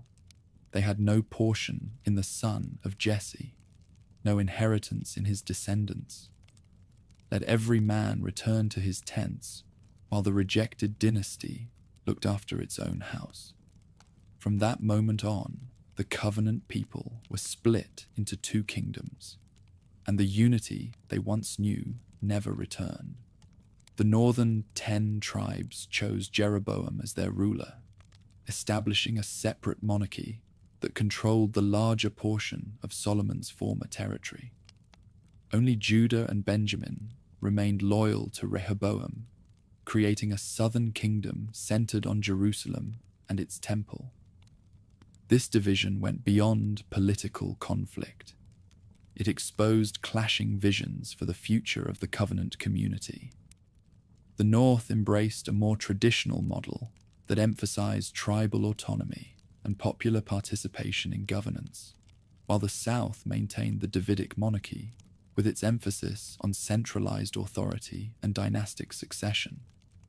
Rehoboam's attempt to reassert control through military force ended in humiliation when the northern tribes stoned Adoram, the official responsible for forced labor, and forced the southern ruler to flee Jerusalem in his chariot. The symbolic rejection of royal oppression through this act of violence demonstrated how completely the heir had miscalculated the depth of popular resistance to Solomonic policies. Divine intervention prevented the civil war that might have destroyed both kingdoms before they could establish themselves as viable states. Through Shemaiah, the prophet, the Almighty commanded Rehoboam and his followers not to fight against their kinsmen, for the division itself had been ordained by heaven as judgment upon Solomon's apostasy. Right away, the northern kingdom was hit with challenges that shook its ability to stand on its own. Jeroboam's subjects looked naturally toward Jerusalem for religious guidance, since the temple and its priesthood remained in southern territory. The annual festivals that drew pilgrims from throughout the former United Kingdom now posed political threats to northern independence.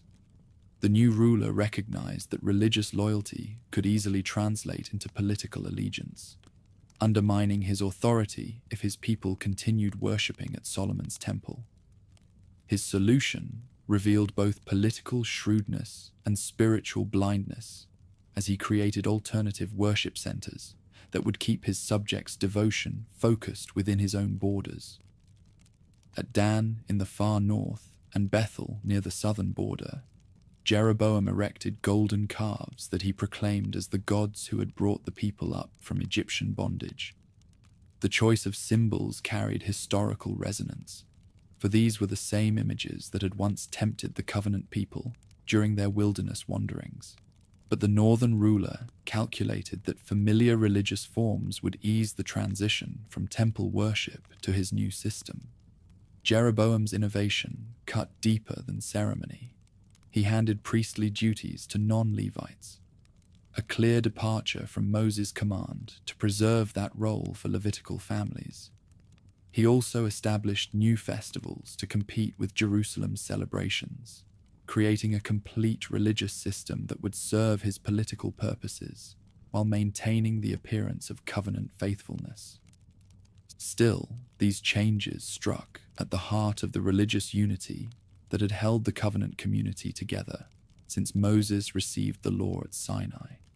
The Northern Kingdom's religious innovations represented the first systematic attempt to adapt divine worship to human political convenience, setting precedents that would eventually corrupt both kingdoms' spiritual foundations.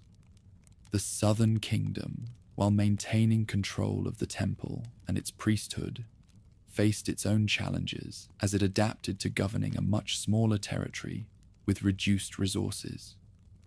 Rehoboam's realm now stretched from the border with the Northern Kingdom down to the traditional boundary with Egypt, encompassing the tribal territories of Judah and Benjamin, along with portions of Simeon in the far south. Losing northern tribute and trade routes forced the monarchy to rethink policies that once relied on ruling all of Solomon's empire. The wealth that had funded the previous reign's building projects and international diplomacy now evaporated, requiring more modest approaches to governance that earlier generations might have recognized as more sustainable.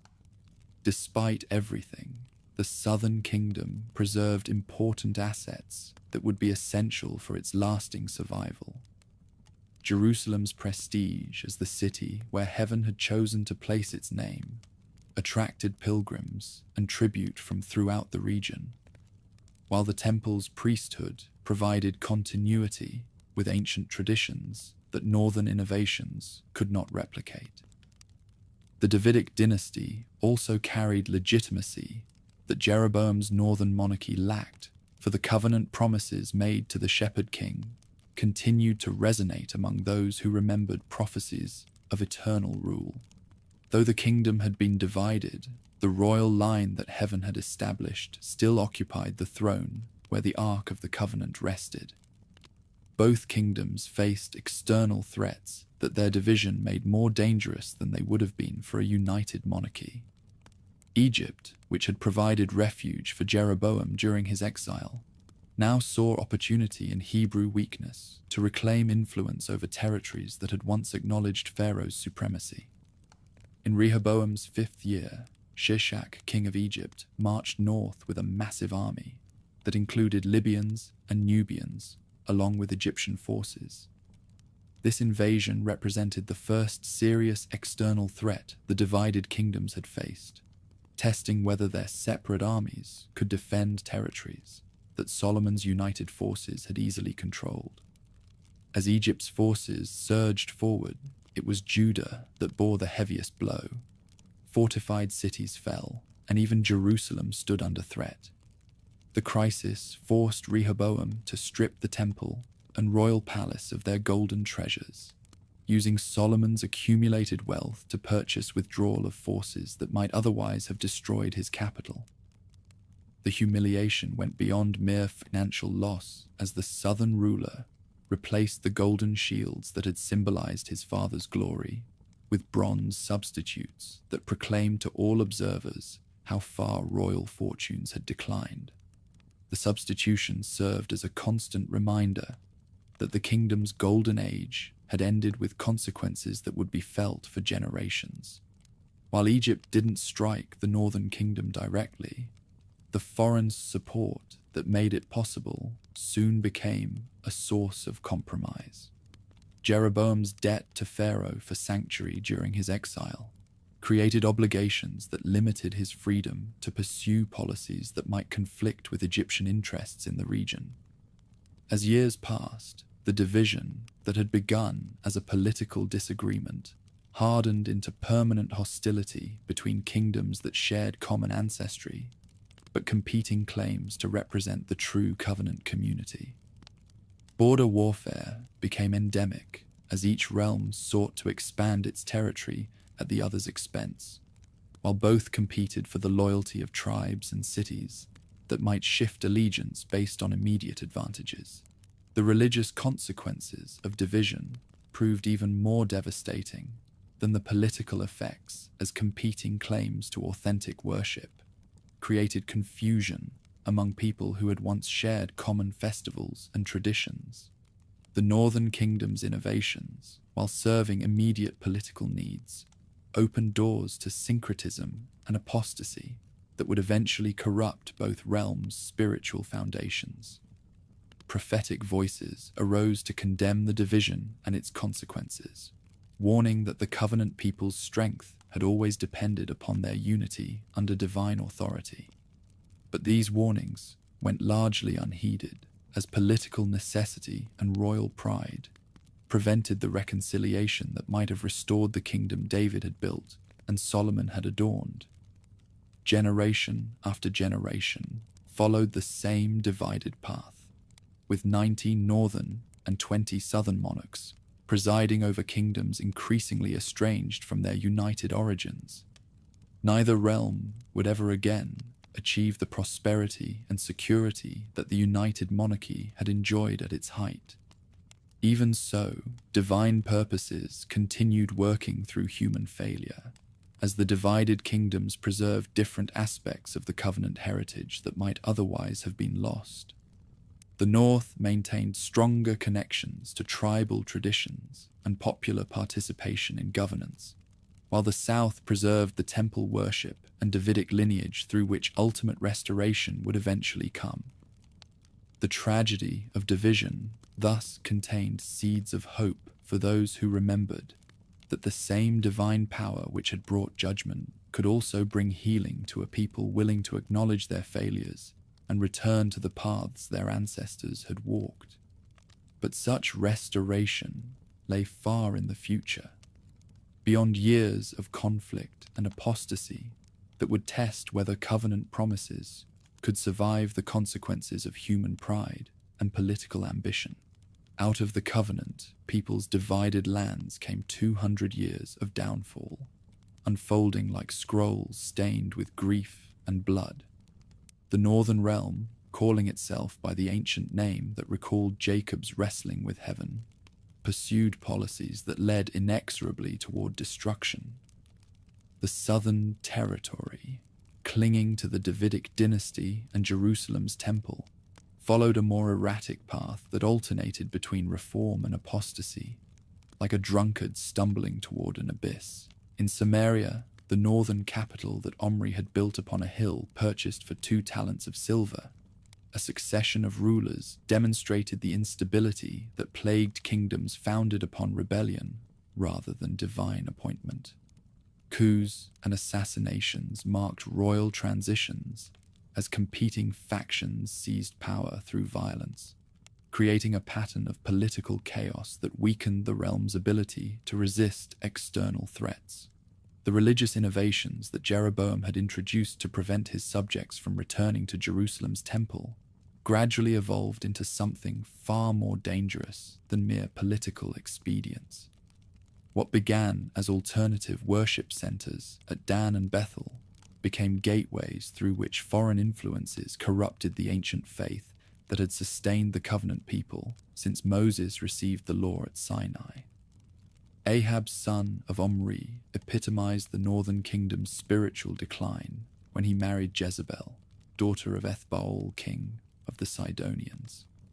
This political alliance, designed to strengthen ties with Phoenician trading networks, brought Baal worship into the heart of the covenant community with a systematic thoroughness that earlier syncretism had never achieved. The queen, who had grown up worshipping storm gods and fertility deities, could not comprehend the exclusive claims that the God of Abraham made upon his chosen people. Her efforts to establish Baal temples throughout the northern realm, supported by hundreds of prophets who proclaimed foreign doctrines, represented the most serious threat to covenant faith since the golden calf incident in the wilderness. Into this crisis stepped Elijah the Tishbite, whose very name proclaimed that the Lord remained God despite royal apostasy. This prophet from Gilead's rugged highlands appeared in Ahab's court like lightning from a clear sky, announcing drought that would demonstrate heaven's power over the rain-bringing deities that Jezebel served.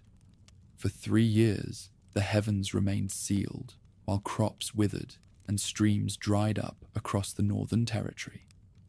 The contest that followed on Mount Carmel between Elijah and Baal's prophets became a defining moment when divine fire consumed water-soaked sacrifice, while foreign gods remained silent before their desperate servants' pleas. Even dramatic demonstrations of heavenly power could not permanently reverse the northern kingdom's spiritual trajectory. Jezebel's threats drove Elijah into exile, while succeeding rulers continued policies that gradually prepared their realm for the judgment that prophetic voices repeatedly warned was approaching.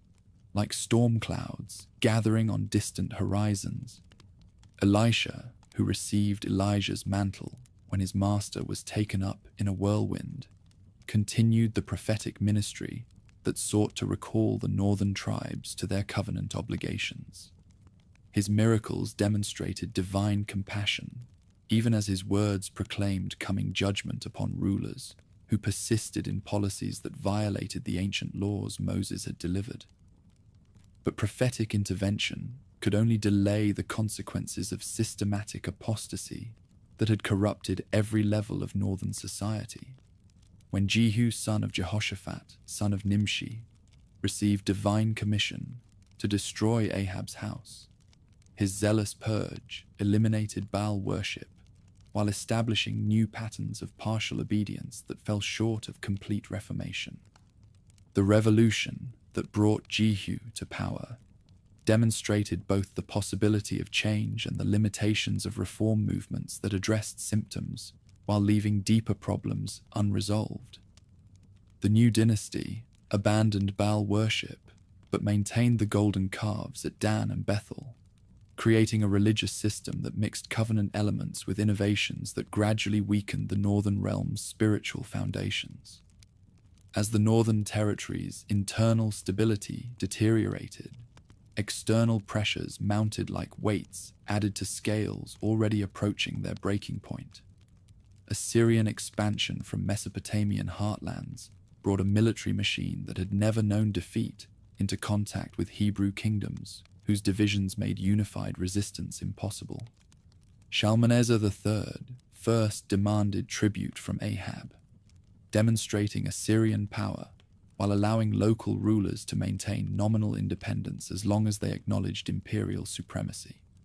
This arrangement worked temporarily, but rising tribute demands and Assyrian interference in local politics gradually reduced the northern kingdom to a puppet state whose survival depended upon imperial tolerance. Tiglath-Pileser III, who reorganized Assyrian administration with ruthless efficiency, began the systematic dismantling of the northern realm that would culminate in total destruction. His campaigns stripped away northern territories piece by piece, deporting populations and replacing them with foreign settlers in a deliberate policy designed to prevent future rebellions. The final act began when Hoshea, the northern kingdom's last ruler, attempted to throw off Assyrian domination by seeking Egyptian support against his imperial overlords. This desperate gamble, born of desperation rather than strategic wisdom, provided Shalmaneser V with the excuse he needed to complete the destruction his predecessors had begun. Over the course of 3 years, Assyria's siege works wrapped around Samaria, gradually cutting off its lifelines and leaving the city too weak to resist. Within the walls, defenders consumed everything edible while hoping for relief that would never come. When Sargon II completed the conquest that his predecessor had begun, the northern kingdom simply ceased to exist as a political entity. The deportation that followed represented more than military conquest. It constituted an attempt to erase the northern tribe's identity so completely that they could never again threaten Assyrian security. 27,000 captives were forcibly relocated to distant provinces, where they would be absorbed into local populations and lose their distinctive covenant heritage. To the surprise of even the Assyrians, the plan succeeded. Over time, the 10 northern tribes faded from the record, remembered only as the mysterious lost tribes. Their destruction served as a warning to the Southern Territory that covenant violations carried consequences. No political maneuvering could avoid indefinitely.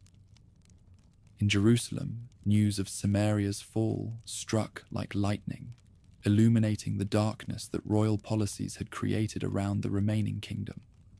Hezekiah, son of Ahaz, who ruled Judah during this crisis, understood that survival required both spiritual reformation and political wisdom that could navigate the treacherous currents of imperial politics. The religious revival that Hezekiah initiated went far beyond the superficial changes that had characterized earlier reform movements. His workers systematically destroyed high places and sacred pillars, Asherah poles and bronze serpents that had become objects of idolatrous worship. Even the bronze serpent that Moses had made in the wilderness was broken in pieces when people began offering incense to it. More significantly, the southern ruler reopened the temple that his father Ahaz had defiled and restored the priesthood to its proper functions. The Passover celebration that followed drew pilgrims from throughout the region, including survivors from the northern territories, who recognized Jerusalem's temple as their only remaining link to covenant traditions. This religious reformation was accompanied by administrative and military reforms that prepared the southern territory for the Assyrian assault that everyone knew was coming. Hezekiah's engineers constructed the tunnel that brought water from the Gihon spring into Jerusalem's walls, ensuring the capital's ability to withstand siege. Archaeological evidence of this remarkable engineering achievement still bears testimony to the determination with which the southern kingdom prepared for its trial. When Sennacherib, king of Assyria, finally turned his attention to Judah after consolidating control over the northern territories, his invasion swept through the countryside like wildfire, consuming everything in its path.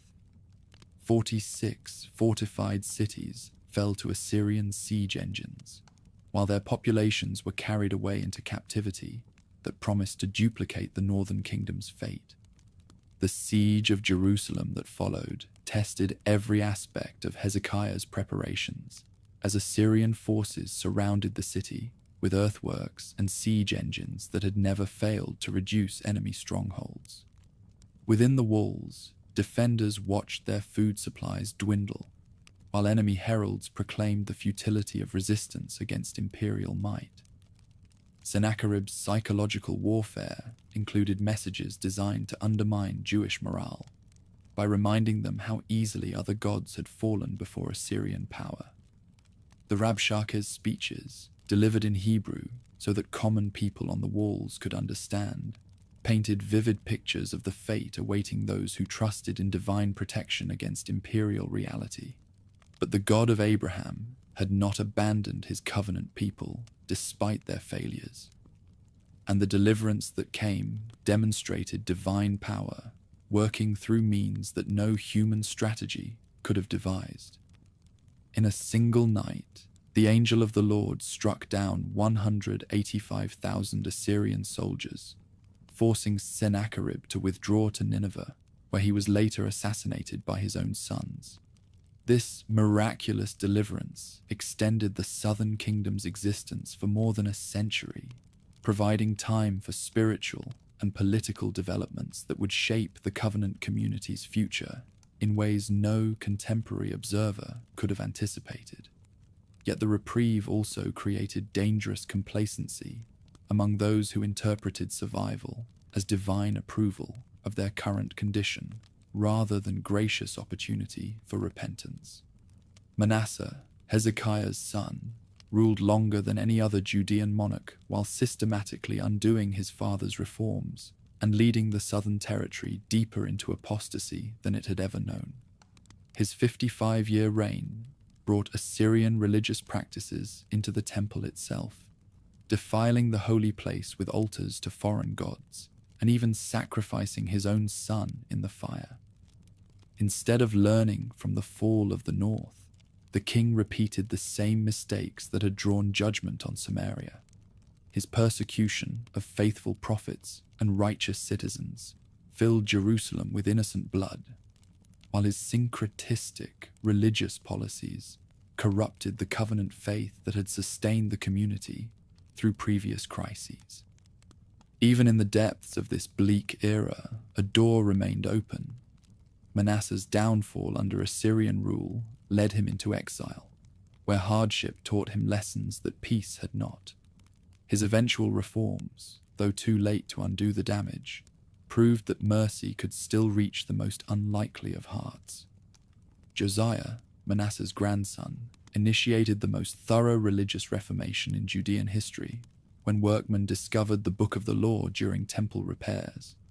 The reading of this ancient document revealed how far the covenant community had strayed from divine standards, prompting the young ruler to implement changes that touched every aspect of religious and social life. Josiah's reforms reached their peak in a Passover unlike any since Solomon, a moment of worship restored to its roots. The celebration showed what the people could be when their practices were shaped by the ancient commandments, free from outside influence or personal creativity. But even Josiah's commendable efforts could not reverse consequences that generations of apostasy had set in motion. His death at Megiddo, while attempting to prevent Pharaoh Necho from supporting Assyrian resistance to rising Babylonian power, marked the beginning of the end for the southern kingdom's independence. The geopolitical situation that emerged from Assyrian collapse created new dangers that the divided loyalties and weakened institutions of Josiah's successors could not effectively address. Babylonian expansion under Nebuchadnezzar brought a new imperial power into contact with the southern territory, at precisely the moment when internal divisions made unified resistance impossible. Jehoiakim's rebellion against Babylonian overlordship, encouraged by Egyptian promises of support that proved worthless when tested, provided Nebuchadnezzar with the justification he needed to begin the systematic destruction of the southern kingdom. The siege and capture of Jerusalem in 597 BC marked the beginning of the end, as the first deportation carried away the skilled craftsmen and political leaders whose expertise was essential for effective governance. Zedekiah, the last ruler of the southern territory, inherited an impossible situation that required wisdom and faithfulness he did not possess. His vacillating policies and ultimate rebellion against Babylonian authority completed the destruction that earlier mistakes had initiated, leading to the final siege that ended with Jerusalem's walls broken down and the temple itself reduced to smoking ruins. The deportation of 586 BC marked the total collapse of the southern kingdom as a political power. Those left behind in the ruined land struggled to survive, grieving not only their shattered world, but also the seeming breakdown of the promises that had carried their forebears through earlier trials. Even in the shadow of exile, prophetic voices declared that the story was far from over. This was the valley before the rising of a greater hope. Jeremiah in the ruined city, Ezekiel beside the river, Daniel in the halls of empire, and others known only to their companions, all clung to the belief that the one who had made the covenant would remain true, even when the people did not. The books of Lamentations and certain Psalms captured the immediate emotional impact of destruction, while laying foundations for theological reflection that would sustain the covenant community through centuries of foreign domination. Their struggles with the justice of their Maker and the trustworthiness of the Old Covenant would leave a lasting imprint, shaping faith long after the nation rose again from its broken foundations. In Babylon's ziggurat-crowned capital, where the Euphrates flowed past gardens that rivaled paradise, and where the covenant people had learned to sing the Lord's songs in a foreign land, news arrived that would reshape the ancient world. Cyrus the Great, monarch of the Medes and Persians, had conquered the seemingly invincible empire that had destroyed Jerusalem and carried Judah's finest into captivity. The Persian conquest of Babylon in 539 BC came not through prolonged siege, but through strategic brilliance that diverted the Euphrates and allowed Cyrus's forces to enter the city beneath its walls. The empire that had seemed eternal crumbled in a single night, its gods proving powerless to protect the realm that had trusted in bronze idols and military might rather than divine favor. Unlike previous conquerors who had built their empires through terror and cultural destruction, Cyrus the Persian practiced policies of tolerance that recognized the administrative value of allowing subject peoples to maintain their religious traditions and local customs. This enlightened approach to imperial governance would create opportunities for restoration that no Hebrew prophet had dared to imagine during the darkest years of exile. The edict that emerged from the Persian court in 538 BC carried implications that extended far beyond administrative convenience. Cyrus proclaimed that the Lord God of heaven had given him all the kingdoms of the earth and had charged him to build a house in Jerusalem. All covenant people among his subjects could return to their ancestral homeland, taking with them the temple vessels that Nebuchadnezzar had carried away as spoils of conquest. This proclamation fulfilled prophecies that Isaiah had spoken 2 centuries earlier, naming Cyrus as the Lord's anointed shepherd who would accomplish divine purposes despite his ignorance of the God who had raised him to supremacy. That a pagan monarch played a key role in the restoration revealed that the power behind the story wasn't limited to Israel's own kings, but could work through any throne.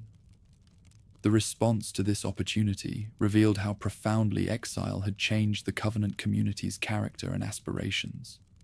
Of the hundreds of thousands who had been carried away or born in captivity, only a remnant chose to abandon the security they had built in Mesopotamia for the uncertainties of rebuilding devastated territories. Zerubbabel, grandson of King Jehoiakim, who had been carried into captivity with the first deportation, emerged as the natural leader for those who chose return over comfortable assimilation. His royal blood linked the restoration community to the Davidic dynasty, while his Persian appointment as governor provided the political authority necessary for effective administration. Beside Zerubbabel stood Jeshua, the high priest, descendant of the family that had served in Solomon's temple before its destruction. Together, these leaders represented the dual authority, civil and religious, that would guide the returned exiles through the challenges of rebuilding their shattered community on ancient foundations. The first group of returning exiles numbered 42,360, along with their servants and their livestock, creating a migration that rivaled the original exodus from Egyptian bondage. They carried with them not only personal possessions, but also the temple treasures that Cyrus had restored, golden and silver vessels that would once again serve in worship at the place where heaven had chosen to dwell among his people. Nearly 15 centuries after Abraham went the other way, the community retraced his path back to Jerusalem, weaving their new beginning into the fabric of their earliest history. But where the patriarch had left civilization for unknown territories, these exiles left established lives for the task of rebuilding what their fathers' sins had brought to ruin. After 70 years, the land remained scarred. Jerusalem's walls were still shattered, and the Temple Mount sat desolate, untouched by song since the day Babylon set it ablaze. Wild beasts denned in palaces where kings had once held court, while thorns and thistles covered fields that had once produced grain for royal tables. Their top priority upon returning made clear that they understood where covenant renewal had to begin. Before rebuilding homes or replanting vineyards, they erected an altar on the Temple Mount and resumed the daily sacrifices that connected earth to heaven through smoke and flame. The burnt offerings that ascended from this makeshift altar proclaimed that the covenant people had returned not merely to reclaim territory, but to restore their relationship with the God who had chastened them through exile. The foundation-laying ceremony for the Second Temple created a mixture of joy and sorrow that captured the complex emotions surrounding this restoration. Those young enough to have no memory of Solomon's magnificent sanctuary rejoiced at the beginning of reconstruction, while those old enough to remember the first temple's glory wept at the modest scale of what was being rebuilt. What they saw wasn't just about missing gold or grandeur. It pointed to something far beyond architecture. The returned community lacked the wealth that had funded Solomon's building projects, the political independence that had allowed earlier kings to conscript labor from throughout their territories, and the international alliances that had provided materials from distant lands. But opposition arose that threatened to prevent completion of even this modest reconstruction. The mixed population that had remained in the land during the exile, augmented by foreign settlers whom Assyrian and Babylonian policies had introduced, claimed the right to participate in rebuilding the temple as fellow worshippers of the God of heaven. These Samaritans, as they came to be called from their center at the ancient northern capital, represented the complex ethnic and religious situation that exile had created. Their ancestors included both Israelites who had escaped deportation and foreign colonists who had adopted local religious practices, creating a syncretic community that blended covenant elements with pagan traditions. Zerubbabel and Jeshua's rejection of Samaritan participation in temple reconstruction reflected theological concerns about religious purity that exile had intensified among the covenant community. The returned exiles had learned through bitter experience that compromise with foreign religious practices led inevitably to the apostasy that had brought divine judgment upon their fathers. But this decision created lasting enmity between the restoration community and their neighbors, who responded to exclusion by actively opposing the building project through political interference and economic pressure. Their complaints to Persian authorities portrayed the returned exiles as potential rebels whose temple would become a center for anti-imperial activities. The effectiveness of this opposition became apparent when work on the temple ceased for 16 years, from the second year of Cyrus until the second year of Darius. During this period, the restoration community focused on rebuilding their own houses, while the temple foundation remained exposed to weather and neglect that symbolized their spiritual priorities. Divine displeasure at this delay found expression through the prophets Haggai and Zechariah, whose messages challenged the community's excuses for postponing temple reconstruction. Haggai's pointed question cut to the heart of their misplaced priorities. Was it time for them to live in paneled houses while God's house lay in ruins? The economic difficulties that had supposedly prevented temple reconstruction were reinterpreted as divine judgment upon their selfishness. Their harvests had disappointed expectations, and their wages had seemed to disappear into bags with holes, because they had sought their own prosperity while neglecting the sanctuary that should have been their first concern. Zechariah's visions provided encouragement that balanced Haggai's reproofs, showing the restoration community that their modest efforts had cosmic significance that human eyes could not perceive. The temple they were building might appear insignificant compared to Solomon's magnificent structure, but it would serve divine purposes that would ultimately surpass anything the past had achieved. When construction resumed under this prophetic encouragement, Persian authorities initially questioned the project's legality until searches of imperial archives confirmed Cyrus's original authorization. Darius not only permitted continuation of the work, but ordered provincial governors to provide financial support from tax revenues, transforming opposition into assistance through divine providence working within imperial bureaucracy. The completed temple, dedicated in the 6th year of Darius's reign, lacked the gold and precious stones that had adorned its predecessor, but represented something more precious than material wealth. This sanctuary symbolized the community's renewed commitment to the covenant relationship that exile had tested but not destroyed. Temple worship had been renewed, but that alone couldn't resolve the deeper tensions of preserving a distinct covenant identity in a threatening world. Intermarriage with neighboring peoples threatened to repeat the patterns of assimilation that had contributed to the original exile, while ignorance of divine law left many unable to distinguish between authentic covenant practices and foreign innovations. Into this crisis came Ezra the scribe, whose arrival from Babylon brought both legal expertise and imperial authority to address the community's spiritual needs. Backed by Artaxerxes, he took up the task of teaching those ready to listen, establishing justice not by the standards of distant nations, but by the foundational teachings of his own people. When Ezra read the law aloud to the gathered crowd, the people's emotional response made clear just how deeply the teachings of their ancestors had faded during the years of exile. When the community heard Moses' words read in Hebrew and explained in Aramaic so that all could understand, their weeping demonstrated both sorrow for past failures and joy at rediscovering their heritage.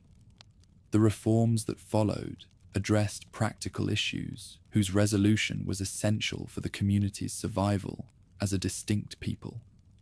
The problem of mixed marriages required painful separations that broke up families, but preserved the covenant line from assimilation that had destroyed the northern tribes. These measures, though severe in appearance, echoed hard-won lessons from exile about the cost of straying from the ways they had been called to follow. Nehemiah's arrival from the Persian court brought additional resources and authority that enabled the community to address its physical vulnerability. The walls of Jerusalem had remained broken since Nebuchadnezzar's destruction, leaving the restoration community defenseless against enemies who regularly threatened their security. Rebuilding the city's defenses called for more than just engineering. It took diplomacy to outmaneuver the regional governors who viewed Jerusalem's rise as a challenge to their power. Sanballat the Horonite and Tobiah the Ammonite, official, led a coalition that attempted to prevent wall building through ridicule, threats, and political interference. But Nehemiah's combination of practical organization and spiritual dependence created a response that frustrated every attempt at sabotage. The workers who rebuilt Jerusalem's defenses carried weapons alongside their tools, ready to fight for the city they were restoring, while trusting in divine protection that had sustained them through previous crises. Finished in a mere 52 days, despite constant resistance, the rebuilt walls testified to a power at work beyond human effort, one even their foes couldn't deny. The speed of construction and the project's success, despite overwhelming odds, proclaimed that heaven still watched over the restoration community with the same care that had preserved their ancestors through wilderness wanderings. The covenant renewal ceremony that followed wall completion brought together elements of religious reformation that had been developing since the first exiles returned to Jerusalem. Through the reading of the law, collective repentance, and a formal vow to live by the teachings passed down from their ancestors, the community found footing it had lacked since the exile. This restoration represented more than political independence or religious observance. It constituted the transformation of the covenant people from a kingdom dependent upon human institutions into a community whose identity rested upon divine law and prophetic hope. The changes that exile had forced upon them prepared the way for survival through centuries of foreign domination that would test their faith in ways their ancestors could never have imagined. Guiding this pivotal shift, the men of the Great Assembly preserved both the writings held to be sacred and the interpretive wisdom needed to carry those teachings into an evolving world. Their work in collecting and organizing the scriptures created the foundation upon which later religious development would build. Their collective memory wasn't built on myth alone. It carried the weight of real traditions that had been faithfully passed down. The continuity between pre-exilic and post-exilic periods exceeded what skeptical scholarship had once considered possible. What they passed on wasn't just faith, but also fresh institutions and insights that would carry their descendants through the trials of the Hellenistic and Roman periods. Their experience of maintaining covenant identity without political independence created patterns that would sustain Jewish communities through centuries of dispersion.